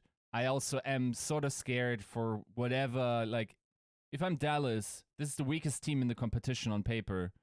Am I trying to find places where I can apply Pine? What's going on there? Like, and suddenly it's 2-2, and you got to win the last one, right? And Talk about big players, bro. This is the Dallas Fuel. yeah, You know, Element Mystic, big players, big team, a yeah, lot of experience this year. yeah, but it's Fury and Decay, dude. Like, Yeah, and it's also closer in his magical beats in the middle of Eichenwald B for nobody, okay? Bro, I'm tired of the Decay punchy playoff meme. Get out of my face. yeah, you're right, and that's Can why. I just say? But yeah, I'm scared, Can I dude. just say, Decay and Closer versus Dallas is such a good storyline. No, yeah, it is. Yeah, It's Especially hilarious. Decay versus Dallas is one of the all-time greats. It's a shame that we don't have a lot like any of the remaining players from last year still on the team because that would sell it even harder. Decay versus Doha's a there nice you go. one. Yeah, Might as well, yeah. that's not bad. Um, Not They bad. don't hate each other though. That's no, they don't. It's not as spicy, but it's like friends playing each other. Yeah. But maybe if Decay loses, he can complain to Doha. That'd still be There you funny. go. Okay, I want to make a case for Pine. So I've been thinking about this while you two were talking. Okay. How do we get Pine in? In what world does Pine play? Because I think that's what people that support Dallas want to hear. They want to know Yes. in what world does Pine get playtime? Or surely Pine is not someone that exists for marketing only purposes, and they just doesn't get playtime I at would all in the assume entire not. playoffs. Yeah, Like, surely this guy came to Dallas for a reason. Now, here are some comps I have in mind. I think if we look at some like hard anti-dive comps, okay. where, for example, you bring out a Torb. Who plays Torb on Dallas? One is Sparkle, Doha. One of them plays Torb. It's probably Sparkle. Look, if you're gonna bench anybody Yeah, on Dallas, Doha. unfortunately, it ends up being Doha, sadly. Yeah. So it's gonna be Pine, Sparkle, right? Sparkle goes for the Torb. Pine goes Kree, and then that's your comp, and then you play like a Rhine Diva, Brig Bap kind of deal. Yes, I just mentioned no Lucio, but that's the comp I'm seeing in like high level contenders for Korea, and that's the comp I'm like, you know, I'm Yeah, thinking I'm of not in mad my at mind it. as well that can work. And it's like it's a very heavy anti-dive comp. That's the comp that says if you want to dive into us with a Lucio Moira, we're gonna just stun the crap out of you, Yep. and we're gonna start right clicking and destroying your heroes. Winston in particular plays poorly into that, and Lucio Moira's favorite tank right now is Winston. So if you really Winston into that comp, like I've seen nanoed Winstons get melted in 1 second. Mhm. This is over 1,000 effective HP melted in a single second. So trust me when I say there are comps that destroy Lucio Moira. And the other problem is, guys, I think Lucio Moira is overrated. I think this is not a good composition long term. And I think part of me also wants to believe that the teams know this. If you're Washington, you're Dallas, you probably know that maybe you beat the other person in the mirror. Maybe you win the Lucio Moira battle. Mm. But do you win the season? Do you make it deeper in playoffs? Probably not. Try that shit versus Chengdu. You're gonna both get slapped. Like it's not gonna work. yeah, Like Ball is one of the best counters, and you're playing against Gaga Among. Like good luck. yeah, It's not gonna happen. So you cannot get a good amount of mileage with a Lucio Moira. So I'm thinking Washington and Dallas maybe together don't actually play that much Lucio Moira in this matchup because they know it. Maybe this comp kind of sucks. So hey, Pine could actually come out. You could actually see Sure. Yeah. some hard hit scans from Pine, like not like straight away. And you know what else is good? I said earlier, Soldier's kind of good in the meta. Now, Soldier would be kind of a hero you want to use, maybe versus a double shield or versus a fire or That something feels like a that. sparkle hero. Yeah, it's also a sparkle hero, but also like it's definitely got to be one of Pine's. Are there any good? Are there any good Ash compositions? I mean, Shockwave came out for Ash. On Fusion. It's possible like Ash and a double shield. Would either team try a double shield? Maybe. I don't think Washington go in that direction. I think they prefer Mag on Ryan or a Winston. I also wouldn't be surprised if both teams just play normal brawl, just a Ryan, Diva, Lucio, Bap brawl, and then a That'd May be funny. Cree, and then there you go. You got Sparkle May, you got Pine Cree. Does that that's really how Pine change plays. anything though? Like score What do you wise? mean? Like if they both just handshake brawl, it's like. Well, I think do Dallas I really care? I think Dallas probably win that.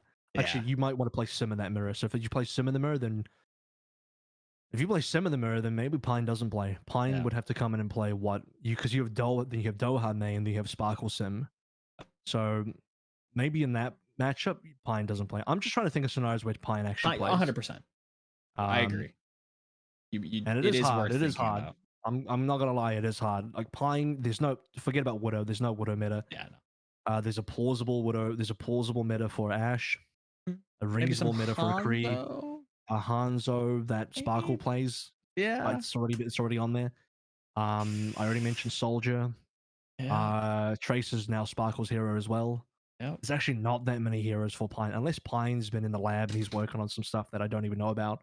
I don't see that He many has heroes done for some Pine. goofy stuff in the past. Like, just historically speaking, Pine has a really bizarre track record of playing like Bro, I better Ana, not see a Genji. I better not Genji. see a Genji come out from Pine. It better not happen. I agree. I'd rather not see that, I but better I'm not just see saying. Nah, man, I better not see like a Torb or Torb, I something. don't know. Yeah. Nah. Well, Bastion. Torb, oh, bro, don't please. You're hurting my soul. No, that's it. That's all I got for Yeah. Dallas, Washington. I think we're all agreed though. Moving on. Let's go to Fusion Glads.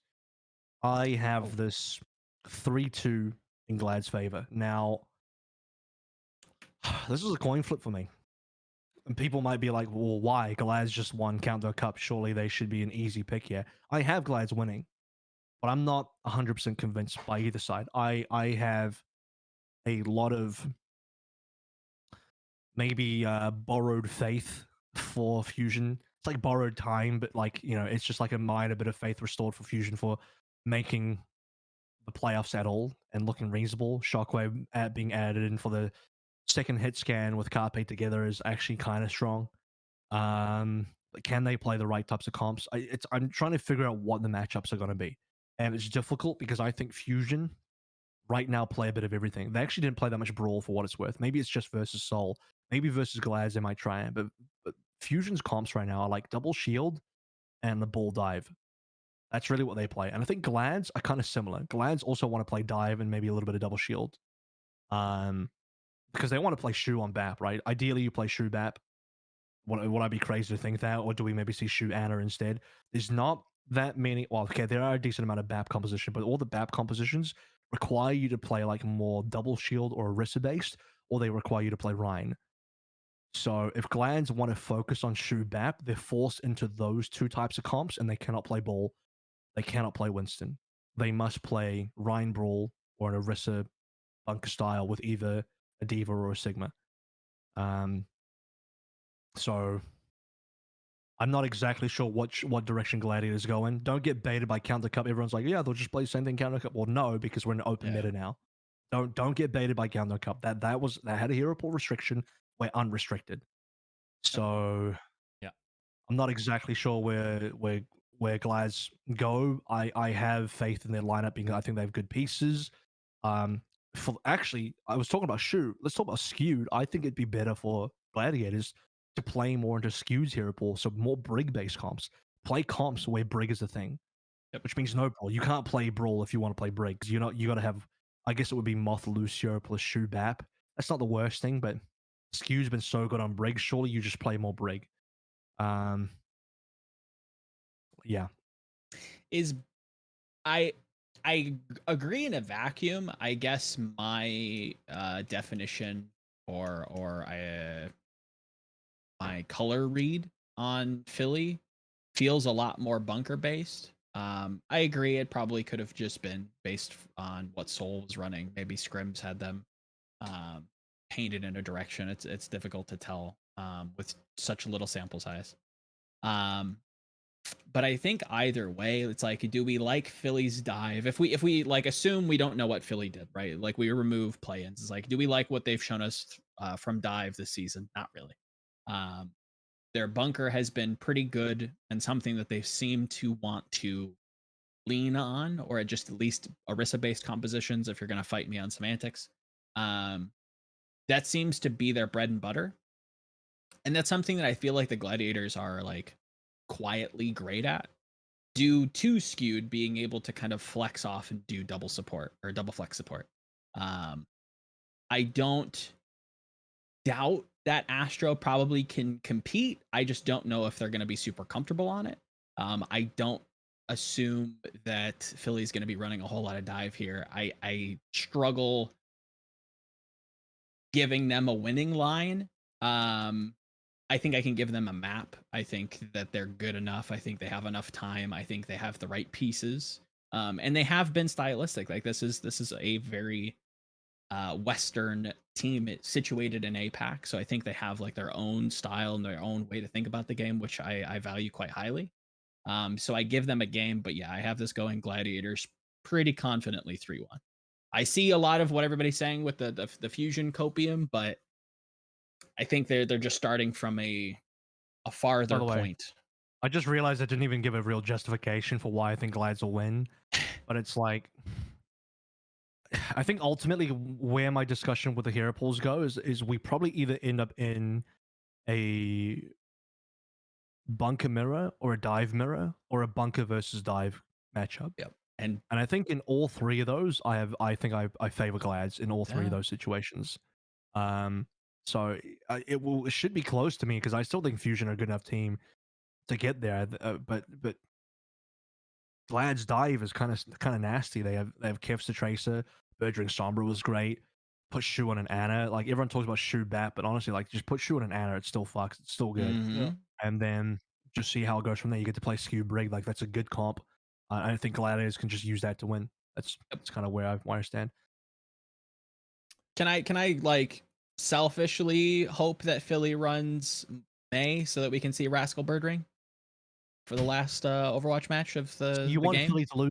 I understand where you're at. Yeah, sure. You don't want Philly to win. For That's what my you're own saying. selfish reasons, yes, I'd love to see Birdring Rascal face each other in one of their last career matches for Overwatch 1, and yeah, I'm kind of hoping Philly tanks Where that. Birdring just will for me. dumpster Rascal. Yes, that's Yes, probably yes. what happens too.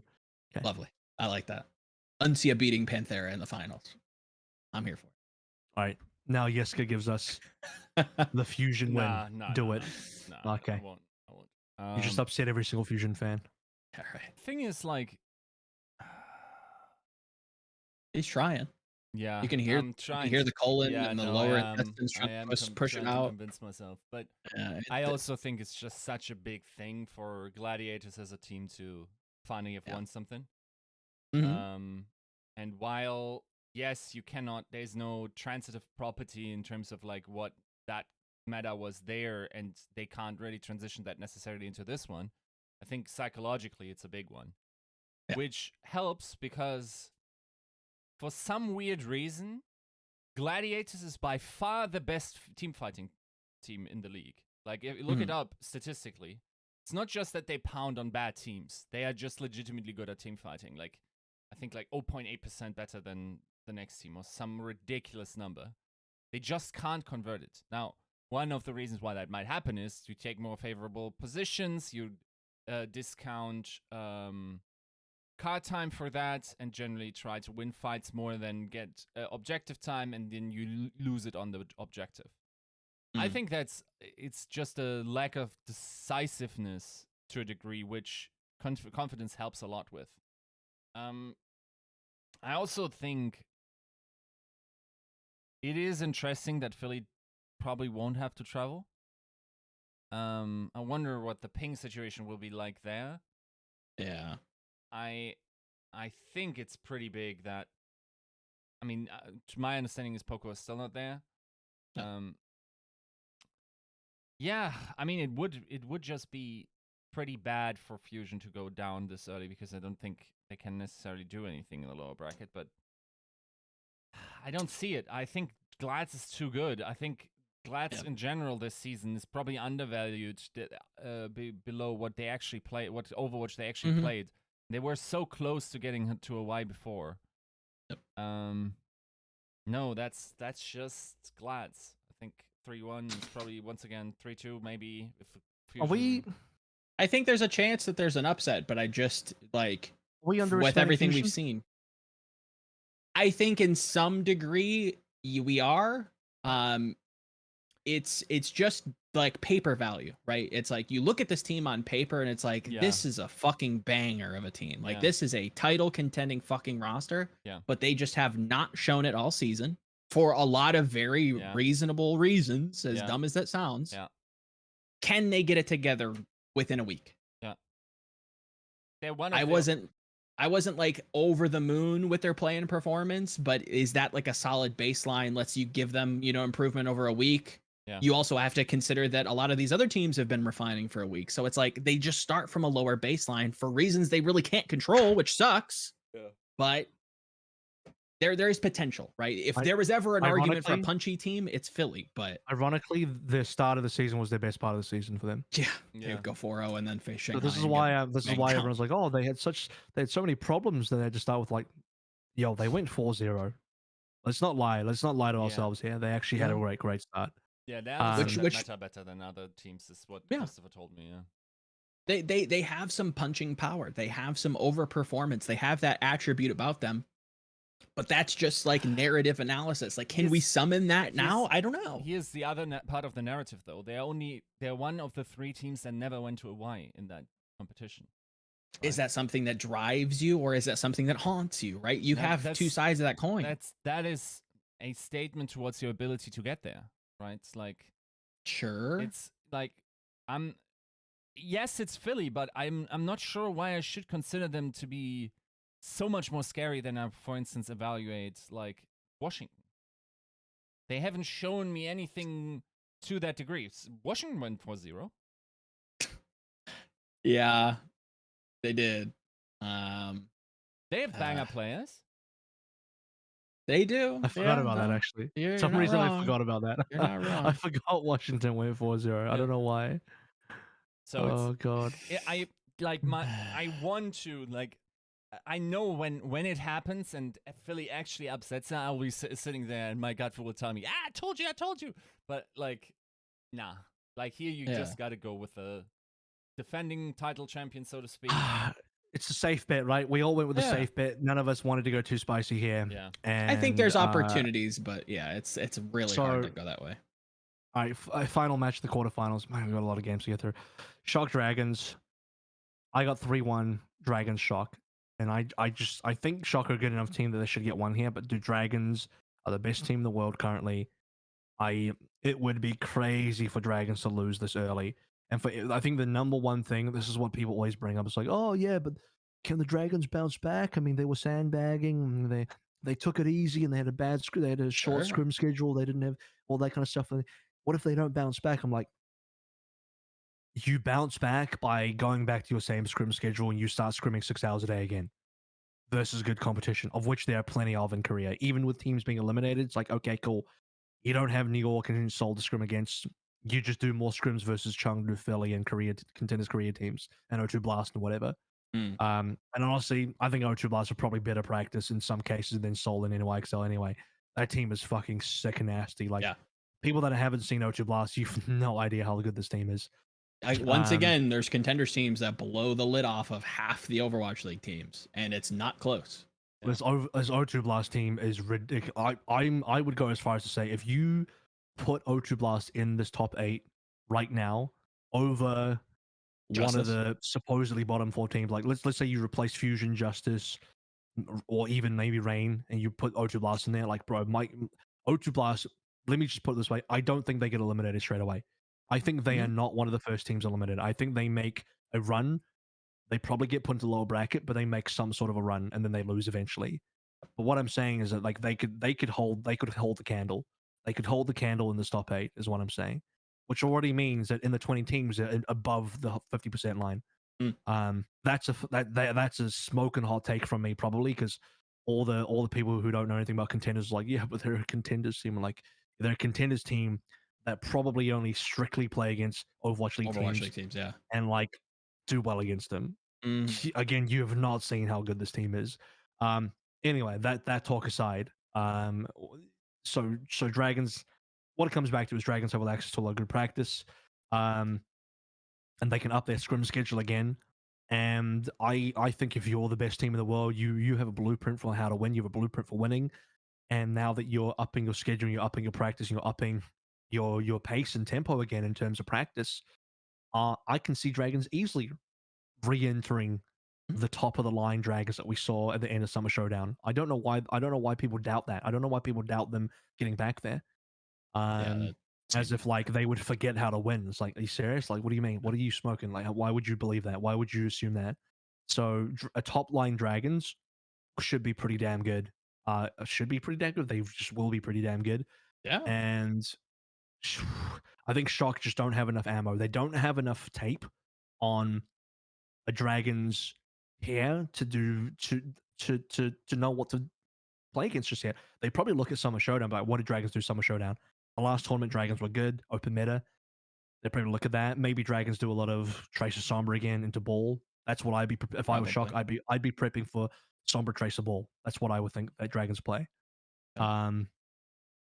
But Dragons are a team that will go Pharah, so you don't want to play Brawl into them because you're going to get farmed by Flitter's Pharah. Lip's going to go Sombra and get a million EMPs. It doesn't even matter how many people he hits with the EMP. He gets them so fast. He uses them on cooldown. It's just like whatever. This team, to Shock, are gonna. I don't see a winning matchup. I don't see what comp Shock can run that Dragons are just like not going to be able to beat.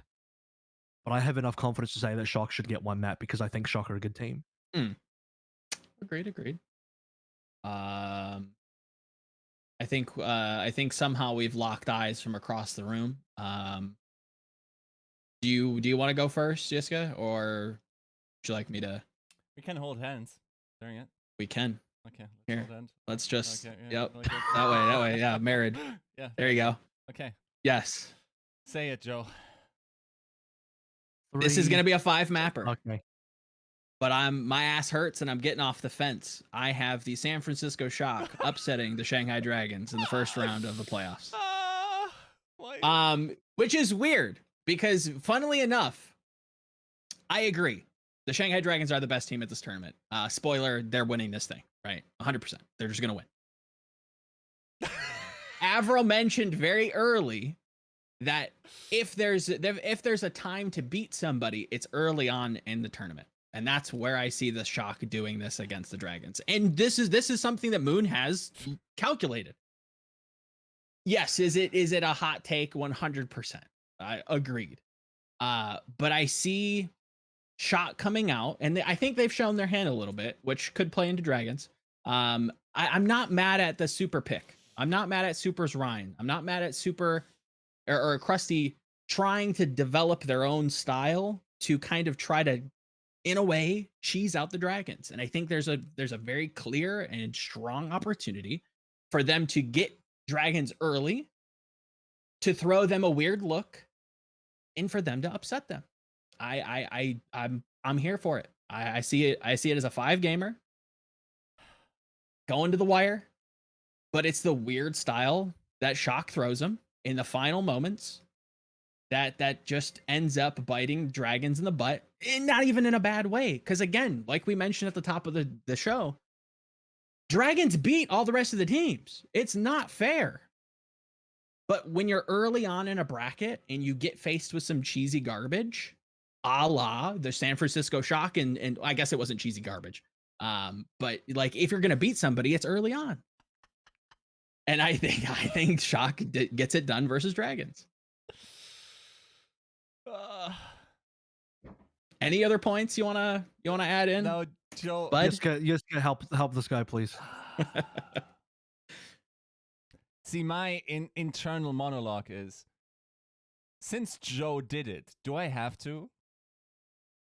Because you don't have to. Look, I'll just give you the little bit. Scrimbox, baby, woo! There is reason to believe that Joe is not stupid in this. Oh my god. Now, going for the win, trying to get that 100K, baby. He flipped it. I mean, none of this is rational, you know. Like, the thing is, they are the best team in the world, but they are also a team that didn't go to a Y in the last stage. There are reasons to believe that sandbagging in the last stage destroys your chances, and that's has historically irrational. done so. Yeah, I think there are matters to believe where.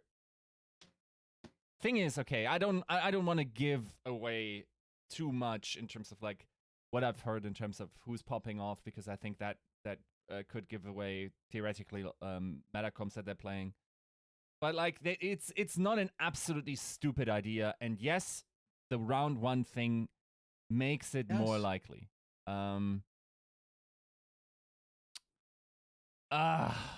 This is a scary team. What? You want to get them out early. And if you can't, well, at least you got to choose that you played him. And if you meet him in the finals, spoiler, looks like you're probably going to have some good tape on him. You're probably going to be very comfortable with all the bullshit they're going to throw at you. I don't hate it. I think it's fucking brilliant from Moon. I think he's won a championship by picking the Shock.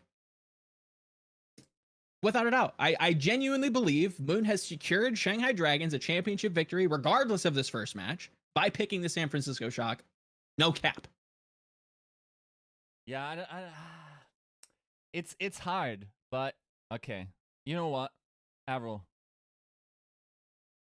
Wait, I switched to the wrong. Gotcha, bitch. No, I fucked it. Friendly fire, friendly fire. It is friendly fire. Wait, why did it not switch to this? Okay, it I should don't have know. switched to this, and then You're the OBS wizard. You figured out. go like, no, it doesn't work. Okay, never mind. My scene's not switching. So,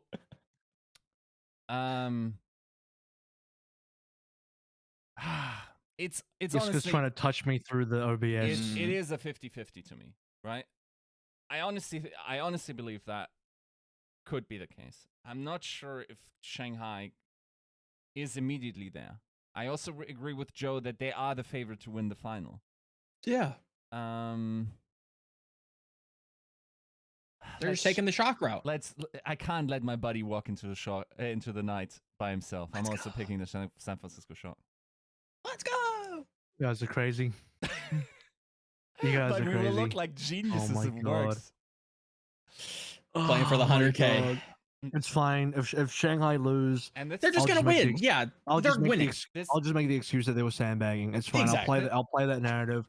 I don't even believe it, but I'll just do it I'll do it for the excuses only. this isn't even the NA Stan podcast, you know? Like, that No. makes I'm it just more gonna impressive. bring out all the Shanghai excuses out of the book. I've got an entire novel worth of them. It's fine. Bang. Oh my God. Wow. For audio listeners, Yiska's found out that he can reach through space and time and have his hand enter my bedroom, and we just fist bump. So if you want to see that, tune into the YouTube stream VOD. Yeah. Damn. Yeah. Oh man. Okay. Let's Like move that. forward. Let's move forward. Let's move Spicy. forward. Now we've gotten some. Okay, let's go through the next 4 games pretty quickly here. I mean, we're gonna spend the rest of the episode basically going through the bracket.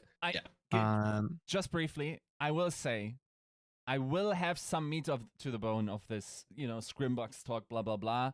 I think either Monday or Tuesday, I'm going to give the viewers some hopium for the Shock fans based on a player interview I did this week. And which remember when you didn't just inform my opinion, but also made me research it a little bit, which brought me to this point of lunacy. remember when you interviewed coaches and they said that APAC were hilariously far behind in the meta? True. Yeah. I remember that. Me too. Shanghai Gladiators is what I have here. I'll just for winners round 2. Oh no, sorry, losers. Let's go losers first Okay. because that's the order that we're going in. Yeah. So I have Shock Fusion in the lower bracket, Yeah. of which Shocker go through for me. Look, I just think Shocker, a dynamite team that will make a lot of waves even in the lower bracket. I see them Mhm. making it deep, so they win that for me. I apologize to Fusion fans yet again, but it's going to be a 3-0. I don't see it. I don't see Fusion pulling out enough to slow down the Shock here. I think Shock are going to go on one of those legendary lower bracket runs after losing the Dragons, and they're going to start mopping up pretty quick. So that's me. Done and dusted. You guys have a different lower bracket. So what do you guys got for losers round 1 here? Different, potato. Same reasons. I think I won't speak for Yiska, but I have this Shanghai advancing 3-0. A lot of the same reasons. Yeah. It's I think it's a crying shame, and I hope there's a part of me in my heart that hopes that Philly can get it done early. Maybe battle, the Gladiators close and squeak out an upset. I do think there has upset potential there. Check the odds. Maybe it's worth a bet. Bet responsibly though. And yeah, Okay. I don't see it. I don't see it for Philly. I didn't like what I saw in play-ins. They're starting from a lower base mark. It sucks. I hate it. I wanted to see this team perform, but I just Philly fans are crying right now, Joe. That's how do alright. we wipe their tears? They're not happy with this result because I don't have Philly making it out. You don't have Philly making it out. No, Yiska doesn't even have Philly making it out. probably not. So as I said, did Philly just 0-2, boom, out of playoffs immediately? Is that it? Yiska's I- at it. Are they just done? Are they out? I mean, if Dragons goes into a lower bracket, yeah, they're out, dude. Like that's unfortunately like No matter who you get. everybody be like, if you're Philly and you're watching that game play out between the Shanghai Dragons and San Francisco Show, you just gotta be like, you gotta be fucking shitting me, right? Like Mhm. right now, like to meet the Dragons in the lower bracket round 1, nah. What score Here's you the got? hope. What score you got, Yiska? Hmm? What's your score line? 3-0, like it's over. Okay, cool. Just wanted to confirm. I Is think that what you had, Joe? Did you have 3-0, Joe? Yes, I had 3-0, but I also So have we all like 3-0. an opportunity for Philly to make like the best chance that Philly has to make it anywhere deep in this tournament. Obviously, they have to, topple the Gladiators. The Gladiators go to the lower bracket. If we subscribe to what Avril's saying and the Dragons beat the Shock, which is very possible, right? Not without, not with outside the realm of possibility. You Saying get it's very Shock possible, Glads. like it's not the favorite, like it's not the safe bet, as if it wasn't the more favorable thing to Just bet on. saying. But okay, So you get Shock Glads in the lower bracket. That's good scenario that maybe Glads can upset the Shock. Then you get Philly Dragons in semifinals. Philly likely drop down, have to play maybe a rematch of Glads Shock. There's possibilities there. Like it all starts with this first match for them, obviously, but for a lot of more brackety reasons, right? Like so it's Fusion, one game. If they win one Fusion, game, they can win more. If they don't, it's out. They're dead. so Fusion have a must-win versus Glads is really Yes. what it is. Yeah, Yes. if they lose versus Glads, they're done. Yeah. They must beat Glads. Because you immediately draw quarterfinal one winner or loser. Can I rather. ask you this? And can I ask this? If Glads drop into the losers bracket versus either Shock or Dragons, what happens hypothetically? That could be spicy. I But think if Glads lose to Fusion, then surely Glads are just out because you've lost to Fusion here. Like I mean, yes, it's a must win for Glides as well. yeah. In that same Wow. fashion. Yeah, That if you lose is that such match, an you're important game. Yep. What an important game that Fusion Glads game is then. Yeah. Damn, dude. It really is. I agree. Whoa. I didn't even think of it, but yeah, as we kind of work That's through it, I'm wild. like, yeah, you do not want to lose this game because there is a good Okay. chance that you are out of this tournament. We all have. Did you have more to add there, Yiska, or No, are we moving on? it's. I mean, they're not even in your bracket case where the Shock goes down, which is the sane one. Yeah, I think they still lose that one. Philly does. Same. Yeah. Well, clearly same. That's what I printed. But Justice Reign. We all agree Justice Reign are down at the bottom there. Yep. I got Reign 3-2. I'm not happy about this. Oh. I think it's 50-50 for me. And the reason for this is I just still don't know what the hell is Reign. Where are they with their whole situation? But I don't know. Maybe I'll give them some contingencies here. I still think Reign versus NA teams have a great matchup. I think Reign have a poor matchup versus APAC teams. Versus NA domestically, they've done super well in the past. Outside of the fact that they had the whole Pelican issue in Countdown Cup, but beyond that, most of the times when Reign match up against NA teams, they have really great results. So I think there's not a lot of looks that Justice can pull out versus Reign that will surprise the Reign and that will be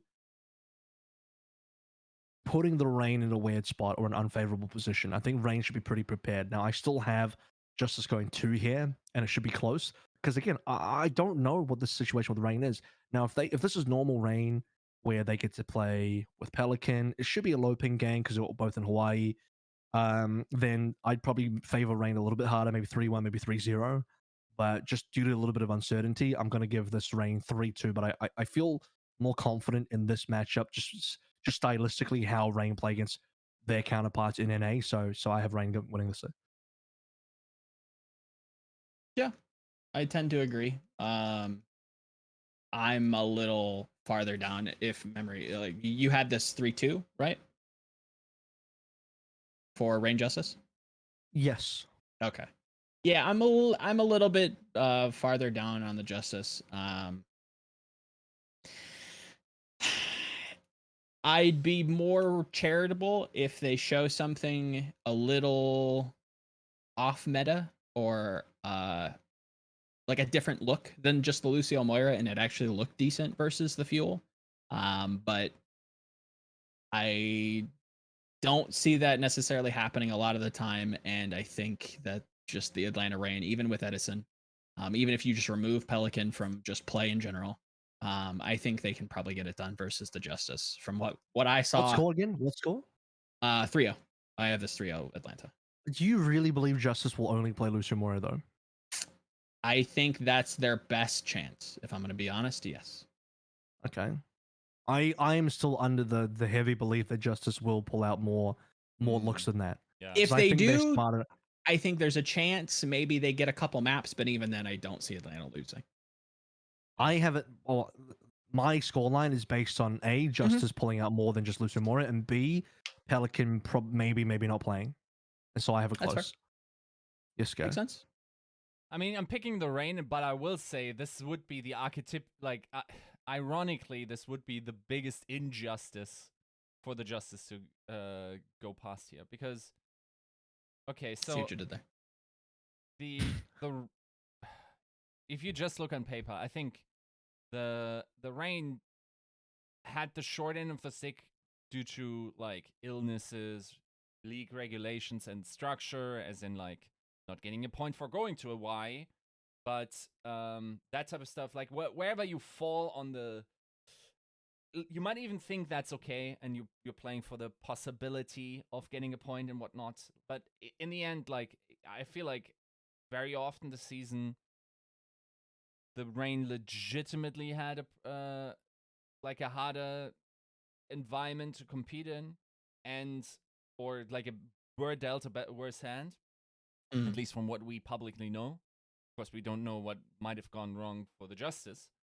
But and for them to then lose against the Justice in that, once again, it's the team that has the worst season record, had the easiest way into playoffs, had the worst Countdown Cup record in the region, was I think legitimately last place in Countdown Cup and whatever.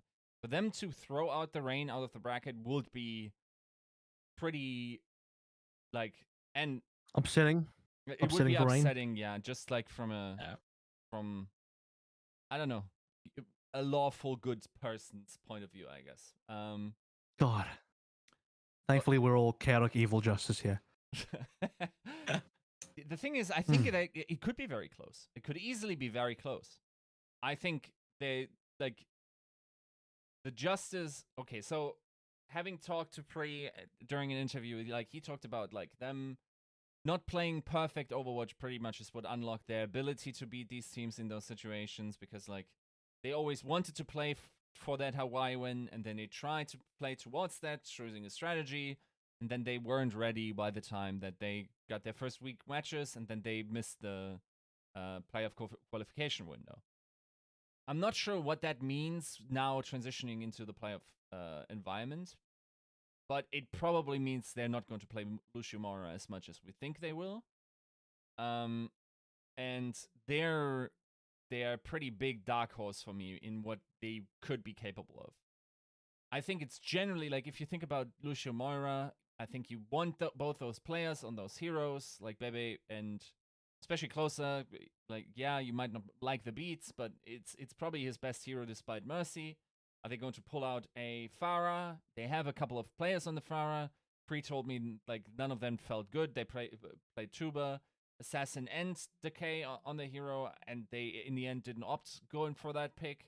Maybe that changes. I'm not sure. I wouldn't know why that would now be a thing. I think there are attack vectors for sure for the Justice to be a good team in the playoffs. I just can't say at this point. And if we had the ability to correct the brackets, I think after round 1, you pretty much would probably have a different evaluation of this match than we have right now. But as of right now, you just gotta assume that the Rain will take it here. Yep. Okay. I think so. We all have Rain going through. I just realized something really quick just to end this conversation on Rain Justice a little bit, but thinking about it more, if we go to 5 maps, I actually have Justice. I think Justice should win the 5th map if we go to 5 maps. So I have already locked in Rain 3-2 here. But really, the more I think about it, if I could redo my Pickems, and I can't because they're locked now, but I would actually give this 3-2 to Justice, because I think if Justice had the capability to push map 5, at that point, they've probably got Rain on the ropes a little bit. Because Rain should be Yeah. the favorite here. And if Justice have pushed map 5, they're in a position to win. And Rain, to me, have more to lose in this matchup than Justice have. Justice are making the miracle run. They're making the miracle run. Whereas I think Rain are the expected wins, and we've all gone with a safe option here. I don't hate it, but I think the ability for Justice to make the upset here is not that low. I think people should look at this matchup and give Justice a fair shout, because I can see it. I can see Justice actually winning this, but it would be a quite a slobber knockover series. It would be quite a long one. When is round 5? When is round 2? But match number 5, technically speaking, up in the top there.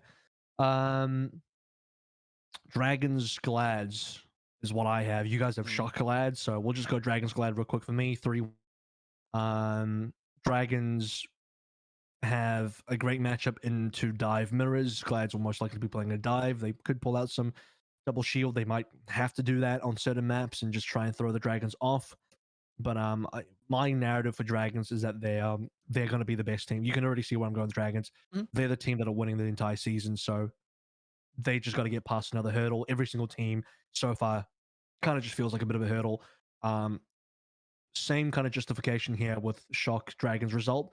3-1, because I think Gladiators are a good enough team to take a map here, but Dragons are the superior team, and they shouldn't have too many issues. So that's me. You guys have Shock Glad, so you want to tell me what you think of that? Yeah, for a lot of similar reasons. I think again, if Glads are coming in and look as prepared as I think they're going to look, I see them taking Glads close, but ultimately beating them 3-1. Again, Gladiators good enough to take a map probably off of anybody. I don't think they get smashed by anybody. But yeah, I like the depth that Shock have shown at least in play-ins, and I assume that's probably going to be refined and carried over to playoffs. That also goes to the Glads. I like what Glads have shown, but I don't know that any team's going to be playing quite like the Shock. That's just my guess.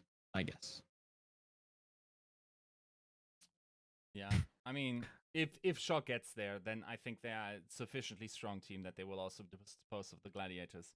It's inherently sort of implied, yeah. Yeah. Okay. Oof. Yo. Carry their scrum bucks through. If they're getting this deep into the bracket, dude, oh my god. Yeah. Oh, they are. That's the 3-peat right there. Yeah, no. That's Yiska's about to rescind. He's going to take back his prior statements of the era is over. The 3-peat, the entire Shock era is done. He's reinstating the era. We're back to the golden ages. They haven't gotten shit if they win this playoff finals. That fucking thing isn't their era still. I don't give a fuck. I want you to know that given enough time, when we look back at this, all people will remember is the 3-peat. They will forget about the fact that Shock for the entire regular season didn't do too much. Alzheimer's is Everyone a will only disease, yes. You'll look at Wikipedia, you'll look at the Overwatch League history, be like, oh yeah, Shock 3-peated, that's it. That's all they know.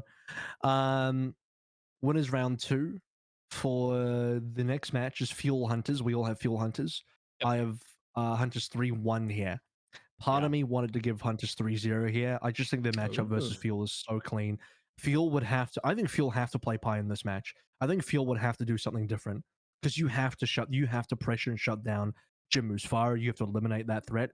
Maybe you put Spark on the fire you match, but I think if you do that, I don't know that Hunters want to play into the farmer, and they can just force the Echo. I mean, maybe that works for both teams, and Spark on Leave have this Echo duel instead, but Pine offers a lot of options for maybe dealing with Hunters, so I can see that being a possibility here.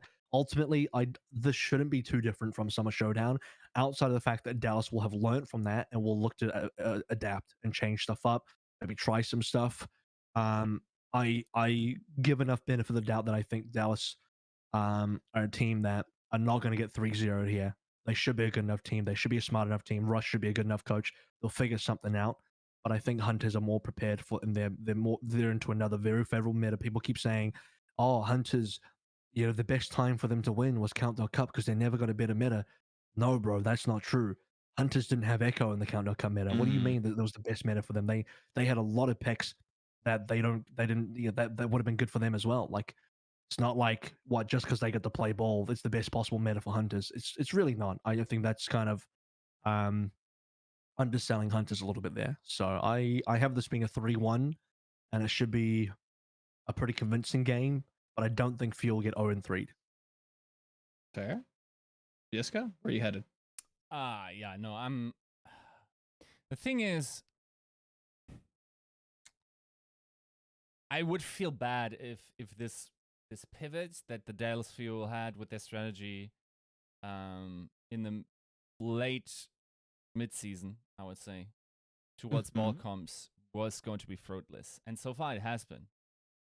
Now, I'm not sure if they can pick up that speed to the point where they can overtake the Hunters here. And I think, generally speaking, they probably shouldn't. But it's at the same time like it's a hard one to. The thing is, it's harder to stay ahead than to catch up, I think. And they Depends will how big also the gap is. they also will have more than one strategy prepared. Like, and as will most teams, to be fair. Like, you can't play most of the control maps as you play the other maps. Like, we know some sim comps might be coming out and whatnot, right? But I think, generally speaking, the Fuel will be well prepared with a wide variety of compositions. That might play into. I think it's probably a 3-2 Chengdu. I think this one will be very close. Okay. I can see Dallas being a smart team. I can see them being a team that had come into this very well prepared. I can see this being the matchup that they feel is the real one they have to prep for, rather than Justice, even though they can't and shouldn't sleep on the Justice. Shouldn't. But yeah, this is going to be a hard game for Dallas. They, to me, would be the underdogs in this matchup, 100%. But Fair play. where are you going, Joe?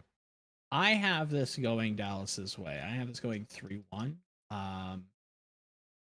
I agree that Dallas should be coming in prepared. I do think that the Wrecking Ball composition probably will see some play. My biggest downside for the Hunters is I don't know that Farah actually is going to be as valuable this time around. I think if anything, you probably want. I'm guessing, and this is kind of what really shaped my outlook on this, was you probably want Leave primarily on the Echo, which leaves Jinmu kind of pinched. I have a funny feeling that this season is going to come down to Hunters still never really having a stable second DPS. I don't like the depth that Jinmu can show. I'm not big on the Pharah, if I'm going to be completely honest. I do think it's too slow with hero pools removed. As fast as they do play it, I give them credit there. Do they pull out some sort of double aerial comp? Maybe. If there's a team here to really do some really outside creative work, I think it's probably the Hunters, but that doesn't like scream a vote of confidence for me against a Dallas Fuel that knows what they're good at, is smart enough and well coached to find that and adapt on it. I like Dallas here. I do. I like them a lot. So yeah, got them going forward. 3-1. What's the scoreline? To Dallas. Yep. Joe, you've like heavily abandoned the APAC teams in this bracket. Yeah, I now that I kind of walk walk through this, I'm like, wow, how did I become the NA Andy? Yeah, you were like which I think was a summer showdown. You were the guy that put Chengdu beating Dallas and going through, and we were kind of sitting there like, oh, that's a little bit presumptuous. Even though I felt like I should have done that as well, and then I got burned for not doing it. And now you've done the complete opposite. that is day 2 matches done. So let's get into day 3 matches. Now, on day 3, we have what do we got first? Yeah, we'll go through the losers games first, I suppose. So I have Shock Fuel. Oh man, this is a That tough one's game. tough. Oh boy, Shock Fuel. I think I'm the only one that has Shock Fuel as well. Yeah. I put Yep. Shock Fuel. Oh, this is painful.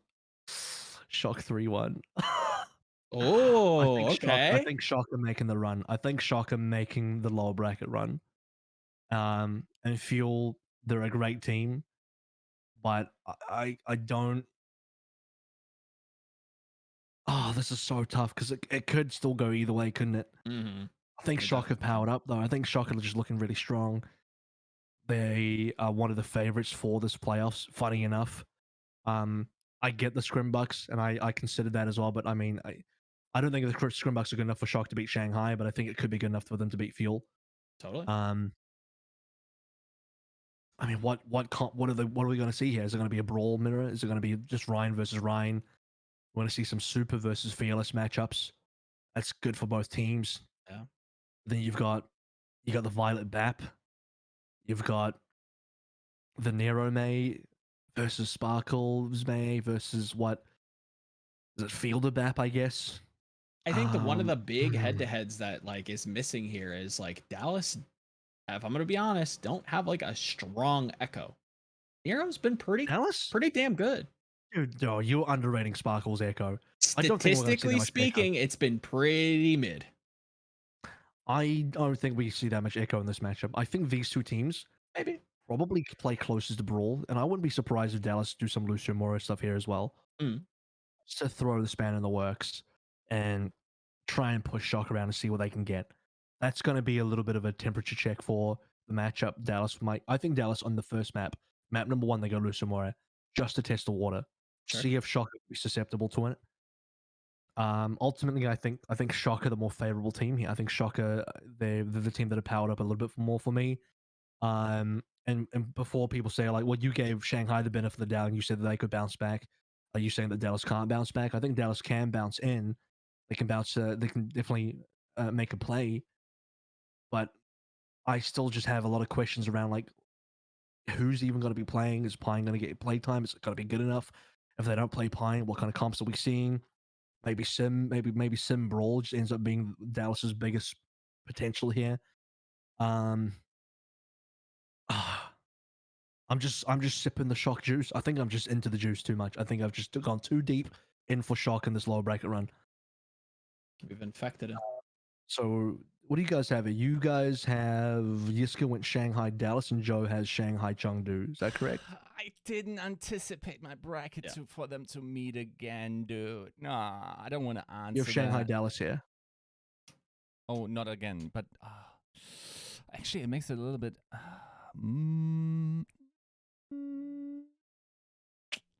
Shanghai Dallas. I mean, Shanghai. Yeah. Sorry, like I was reading Eric keeps track, and I think he was saying before Shock Shanghai, and that would have destroyed me to predict the rematch, which I will eventually have to. But yeah, no, that's a Shanghai. I don't see how they could have caught up. And yeah, straightforward 3-1. Yeah, similar. Shanghai Chengdu. I think it's a lot of the same reasons I mentioned in the Dallas Fuel matchup. On top of that, I think again Shanghai is just the best team in this tournament. Yeah, I have it going 3-0 if I'm going to be completely honest. I don't think the Hunters, if it goes as how I expect it to, it's going to come down to being pinched at DPS. You want 2 leaves. You want him to play the Tracer. You want to play the Echo. Obviously, they have strength when it comes to their main tank, but it's tough to beat Shanghai, and it's going to be a tough ask for San Francisco Shock to beat them in the quarterfinal, or the quarterfinals. But yeah, it's certainly not going to be Chengdu to do it again. Okay. We all have Atlanta Glads here. Yep. This is where things could change for some of us. I have Atlanta 3-2 Glads, and that's kind of crazy, right? I don't know if it is or not. And again, I'm going to use the same justification I have for Atlanta Justice, which is that Okay. I think Atlanta match up so good versus NA teams. Atlanta, outside of most recently, Atlanta have historically had a great matchup versus Glads. People going to bring up Countdown Cup, and they played, right? When did they last play? It was one team fight that they botched. It was close. What was the game again? It was they both went to Hawaii, and then they got a 3-0 there, and Glads beat Sure. Atlanta 3-0. But I also think that's like the weakest Atlanta have looked for a Hawaii. A lot of it due to Pelican stuff. And also, yeah, we'll go back to Summer Showdown, and people say like, yeah, what about the Gladiators and Atlanta went close, and then Atlanta won and Gladiators lost. I still buy into Atlanta in those kind of late maps, in those kind of late situations, Sure. having the capability to win. And before, it's just the entire Glads winning Summer Showdown is great. But previous to that, they have been such a choky kind of team. And I mean, we'll see it through the rest of the playoffs. But these late, I just have a little bit of faith left in the Rain, especially More with an than open fair. hero pool. I think Countdown Cup hurt Rain in a number of ways. Pelican being one of them, and hero pools being the other one, losing the ability to play Master Lucio. Gladiators don't change too much, whereas I think going to open meta is a big improvement for Rain and a very minor improvement for probably Gladiators, if at all.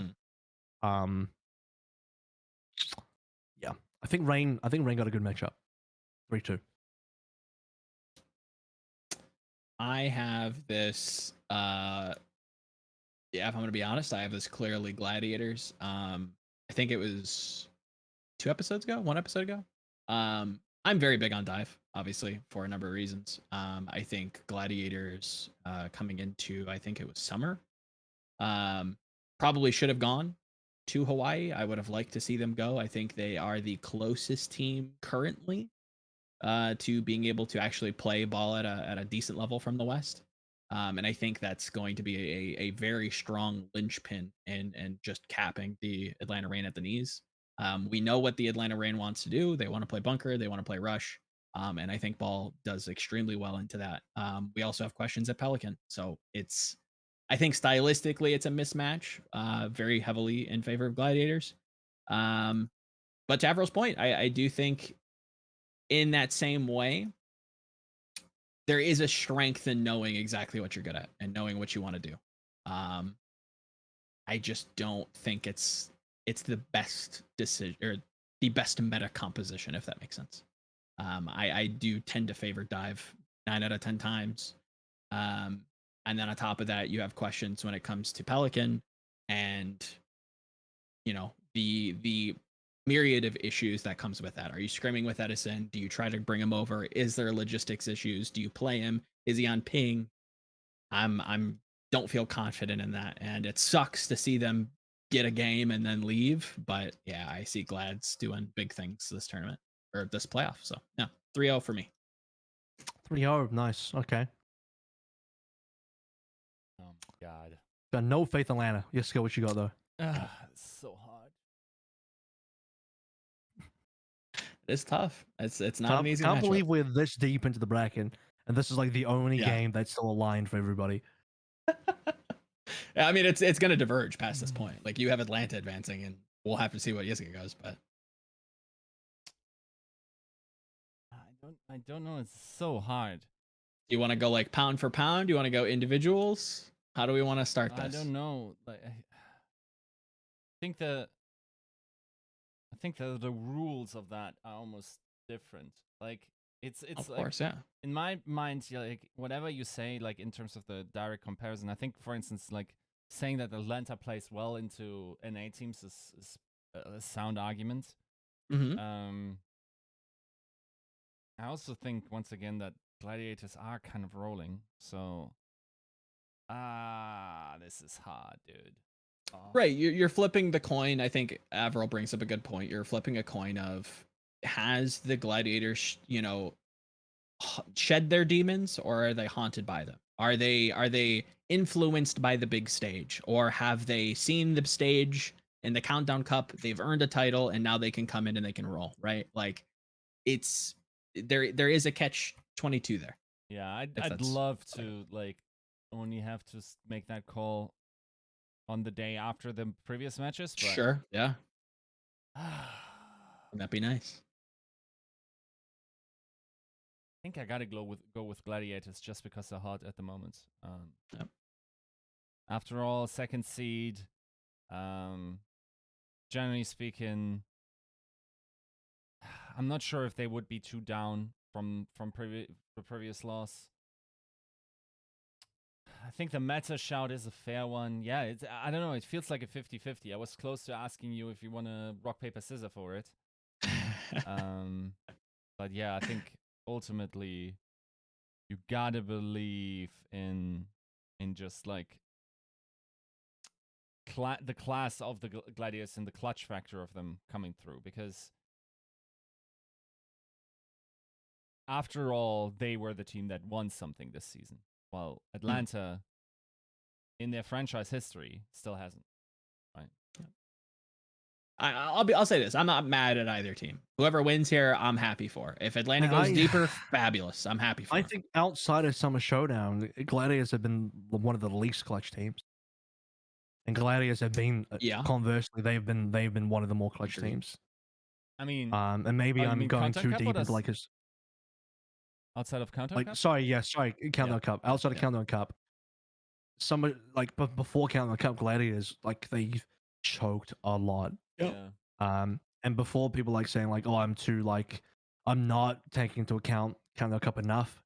I mean, some of that's there, but I still think when it comes to clutch, like Atlanta have a lot of clutch. I just think the Countdown Cup was just a bad tournament for them for multiple reasons. Pelican 1 and Hero Pools 2.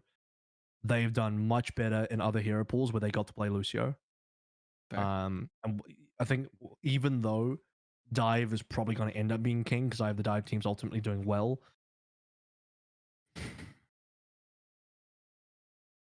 It's just this particular matchup. I think it was Atlanta versus either Shanghai or Chengdu.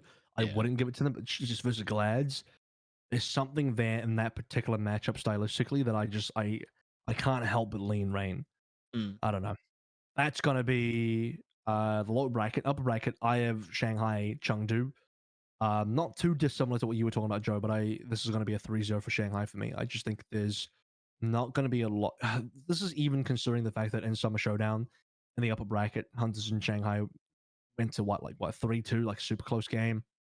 It's not impossible we see that again, but I have a lot of faith that Shanghai's open meta postseason here is going to be really wildly strong. Like everything, all their pieces are going to be really hot. Lip back on the Sombra. On a 1-to-1 level, there's not a lot there outside of Leave. Leave can definitely gap almost anybody on Shanghai as far as DPS goes. Tracer versus Tracer, Leave is going to slap Fled around like it's not even funny. But Lip's going to do the same thing on Sombra to Jinmu. Yep. I don't think either team's really going to go for much fire at all. There's a possibility of an Echo.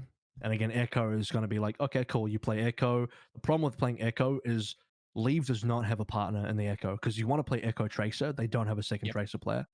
So that being the case, Shanghai always have the Echo option, whereas Hunters don't have the Echo option simply because what do they pair with them? What are you playing? Who's going to be Sombra, maybe? That just sucks. Like Echo Sombra is far worse than Echo Tracer. Genji? In my opinion. I don't know. No. Again, Doomfist? you're just going down the list from bad to worse now. Yeah. Every single hero you've listed is just worse than the previous one. So it's just like Chengdu have to play Tracer Sombra here with Jinmu Sombra and Leave Tracer. So again, Leave unfortunately is going to get held back by the other DPS on his team. And they don't have the flexibility to play around dragons where dragons can have the option of going Lip Tracer, Flittus, Echo, and Hunters will be stuck. I just think stylistically not matching up well for Hunters. So it's 3-0. You guys have what again? I have Shanghai Gladiators as my losers round 3. No, we're looking at winners. We're looking at the winners Oh, final. upper half. I'm sorry. I have Shock Fuel. Mm-hmm. Okay. How's that going out for you? Going back to the quarterfinal, I do think the Rhine look pairs well with Ons. I think it opens up a possibility for FD God.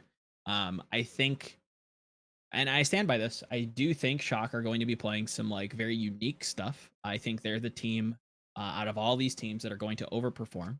And they, weirdly enough, match up well against the Dallas Fuel, even on maps where you can't really run any kind of like rush or any kind of death volley compositions. I'm not mad at the Nero Echo matchup into the Dallas Fuel. Does that mean Glister comes out? Yeah, I think that's been a gamble, if I'm going to be completely honest.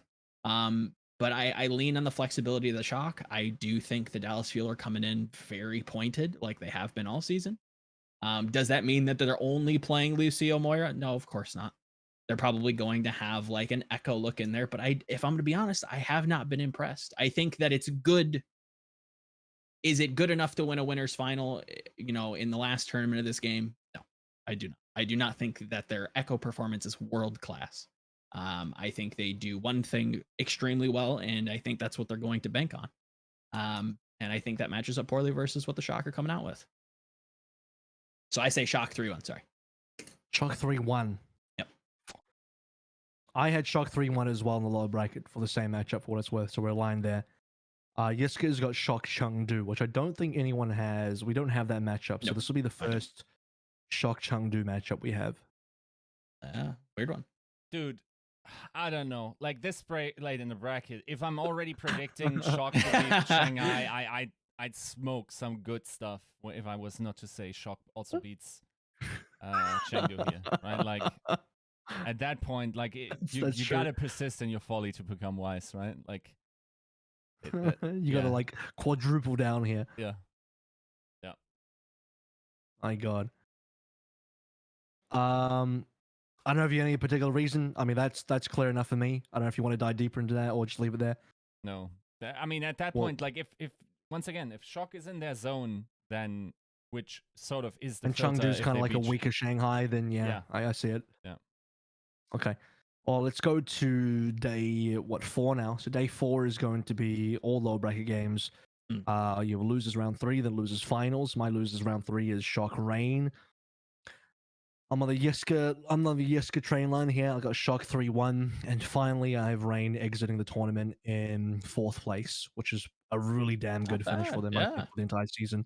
I think I've given Rain a lot of benefit of the doubt for all the low bracket games. I assumed a lot of things to allow them to beat both Justice and then Gladiators. The Gladiators one's quite definitely more of a reach. But here I think this is where it stops. This is where the Rain meet their match, and they have this kind of lower bracket run eventually put to dirt. This is the case where even if they had Pelican, I probably still would put Shock as a victor here. Maybe it'd be closer, who knows? But I think Shock have more options and compositions. They've shown more strengths. Rain are a little bit more limited. I said that Rain have a good matchup versus NA teams, but I think Shock are the exception to that rule, and Shock will be the ones moving forward to the lower bracket final. Fair play. A lot of the same reasons. We're just changing some names. I have the Gladiators coming out in 4th place. Bang up versus season versus the Shanghai Dragons. Okay. No surprise. Again, I said it before. I'd say it again. I think Moon has locked up the championship with 1 pick. Yeah, I think they're just a better version of Gladiators. I'm going to be completely honest. I think they do everything just better. The only reason why they're in the lower bracket is because they have a weird matchup early, very, very early. But that doesn't matter to them. They don't care. They can beat any of these teams as long as you get them the time to adapt to them. They don't need to really adapt to what the Gladiators are showing them. Sure, I guess historically you could point at them being a little tricky, but they're not a team like Chengdu. They're not a team maybe like the Shock to be able to go, we're going to do something really out of left field. We're going to throw some cheese at you. We're going to try and, leverage the bracket and the film you have against us. They feel very straight up in that way. They may allocate their resources a little differently. They may rotate a little differently. They may position a little weird. But I don't think that's going to be enough to stop a Dragons on a run. I give them a map. I give Glads a map, but yeah, Shanghai are going forward 3-1. Yiska, what do you got here? Who do you have matching up, by the way? You have, is it Shanghai Glads as well? Yes, and that's just Shanghai, right? Like, I don't know. I think like if Shanghai gets rattled early, I think they're just bouncing back and like with Okay. Fury, and yeah, I think Fury. You mean Void? might even be might even be 3-0. I don't know. I think Possible, they smash yeah. it. Yeah. What do you have a scoreline that you actually put down, or you just kind of? No, my bracket is like I did my bracket 2 days ago before I Okay. got all that new information. So, I mean that thing. If I win that, I'm probably burning it for like the money in broad daylight, Sure. just for being so raw. Lower bracket final is Shock Hunters for me, and this is basically more of like who do I think the second best team in the world is? Who's going to make it to the grand finals?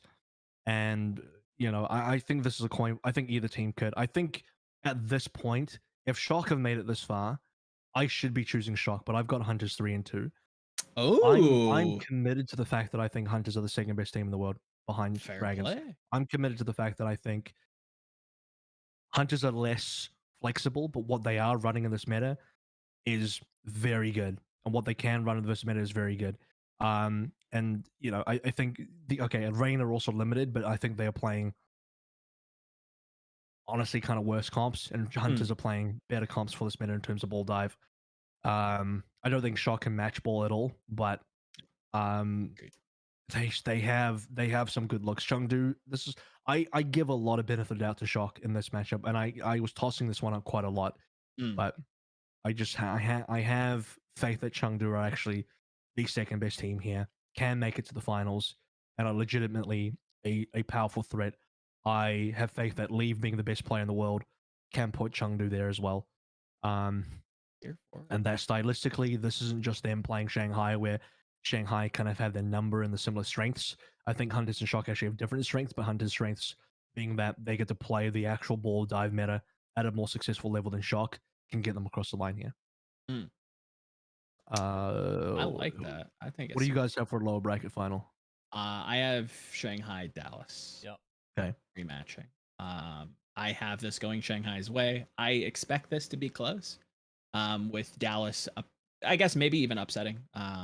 With some of the narrative that, AVRL's put forward with, how these two teams being the Chengdu Hunters and the Dallas Fuel match up. With them upsetting the Chengdu Hunters, I think they come into this Dragons matchup having shown all their cards. They're able to play the ball. Is it as good as Shanghai? No, of course not. Do they play the Echo up into a world class level? No. Statistically, that's just not true. They don't have the tracer at the world class level. They don't have a hit scan. They don't have the flexibility. They're pointed. They know exactly what they want to do, and that'll get you far, but it's not going to win you a tournament. So yeah, I have the Shanghai Dragons 3-2, advancing into the final. And Yiska's got Shanghai Chengdu, is that correct? Yeah, I mean Shanghai just basically like a 10% better version, if not 15, on the pretty much same style. I think there's a world like Chengdu didn't look completely outclassed in the finals that they played against Shanghai, but yeah, it's not enough to predict that. So Shanghai going to the finals, yeah. Now, the actual finals time. This is kind of what we've been waiting for. This is gonna be me, Shanghai versus Hunters in the final. And I gotta lean into the fact that we are cursed to always have bad finals. It's gonna be Shanghai winning 4-1. Yeah. And that's, I mean, I could have put a 4-0 there if I want to be mean, but I think Hunters are a better team than a 0-4. Sure. But I mean, I've already talked about this game in the winners finals. I think Hunters, they've been good, but what they lack in their roster in terms of their limitations just don't exist for the Dragons. And where they are strong is mostly strong in one player, and the rest of the team are not going to be able to match the Dragons. And this is where people always go back to like, oh, Hunters are not a team that just gets carried by one player. They have all these other guys in the mix that are getting like, yeah, you say that, but then you compare them to the Dragons, and it's like, no, I take Iziaki any day of the week. No, I take Lee Jae-gon any day of the week over Nishi Valtozar. Yeah, maybe. I don't know if I take Fate every day of the week, but I feel good about Fate. Void, easy pick for me as well. Over Late Young. Late Young's been good, but Void's goaded. Yep. The only player on the Hunters that I take over the Dragons players is Leave, Hmm. and that's it.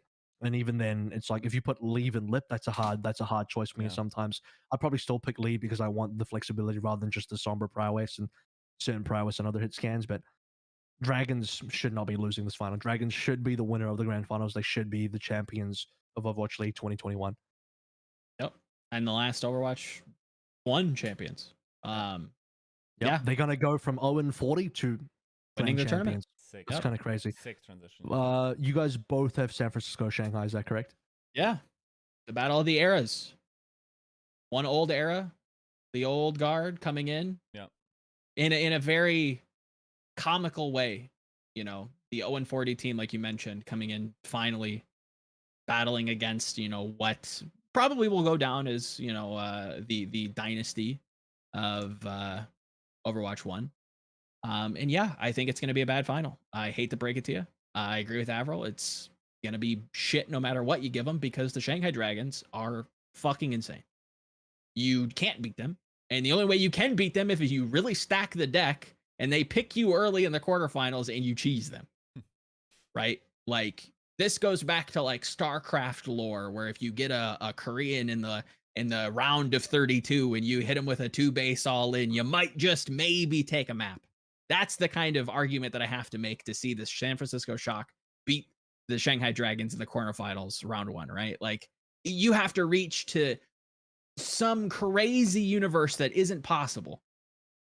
Again, with one pick, and I wholeheartedly believe this, Moon has secured this championship. They've played them already. They know exactly what they're going to do.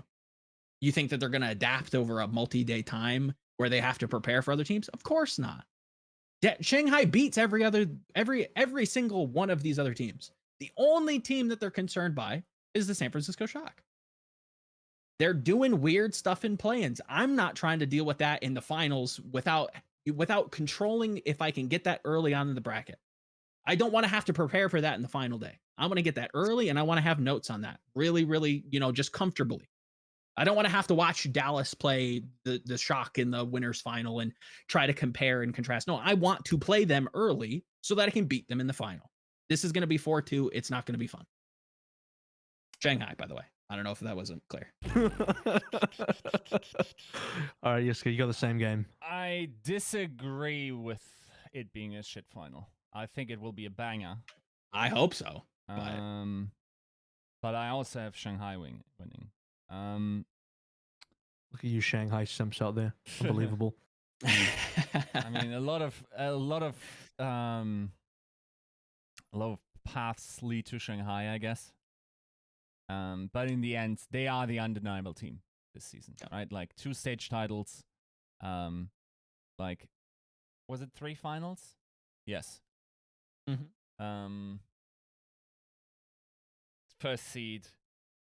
Like it's once again, I talked to Joe beforehand, and I think it's too late for this to still happen because like if had they been a better team in season 1 and whatnot, but like it's not that far away that you could say that the Shanghai Dragons were the best team, especially if they win this season, the best team in Overwatch 1, which is nuts to think for a team that went 0-42, right? Like, clap for the organization for completely turning that around after the absolute shit show that season 1 was.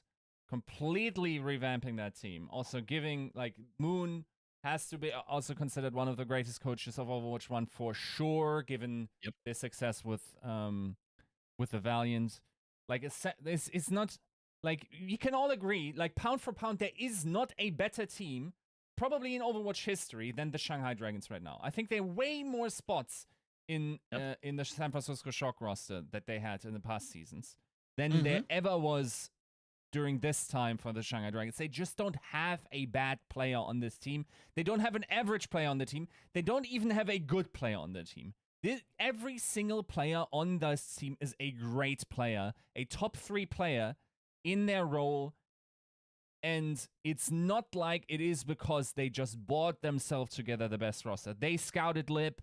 They attracted Flatter, who by all accounts was like, I revisited some meme tweets from me, like thinking that Flatter was basically washed after the Soul fiasco. They took on Fate. Like that's a call by Moon. Fate now the best main tank in the league by my accounts, just by the fact that he can play ball. And I'm sorry, Gap fearless in those destined finals. I mean, Lee Jae Gon upgraded massively in his hero pool. I'm not sure if he's a rookie first season Shanghai. For sure. Izayaki, to stick with that guy from the Valiant, I think, like, I didn't see it probably until this season that this kid is cracked, and probably the best flex support currently, especially with Violet dropping off the face of the earth, seemingly. I think Twilight was the better flex support for Shock this season. Like, this team is just so well-rounded, and then to be able to drag them, and also, like, once again, if they actually can get back to their old form that they had in the midseason, having taken that break and having made that judgment call to take that break, and then that to pay off, phenomenal season. And while I think it will be very close, just by the nature of, like, everyone in like, maybe they might have not been hungry to go, like, to the tournaments, whatnot. Maybe they had internal struggles. Maybe that's all. Like, everyone wants a three-peat on that team. Of course. So, I think it will be very close. I think it will be symbolic for the torch given over to the final and new definitive era of a new team. And what better team could it be than the Shanghai Dragons? Yeah.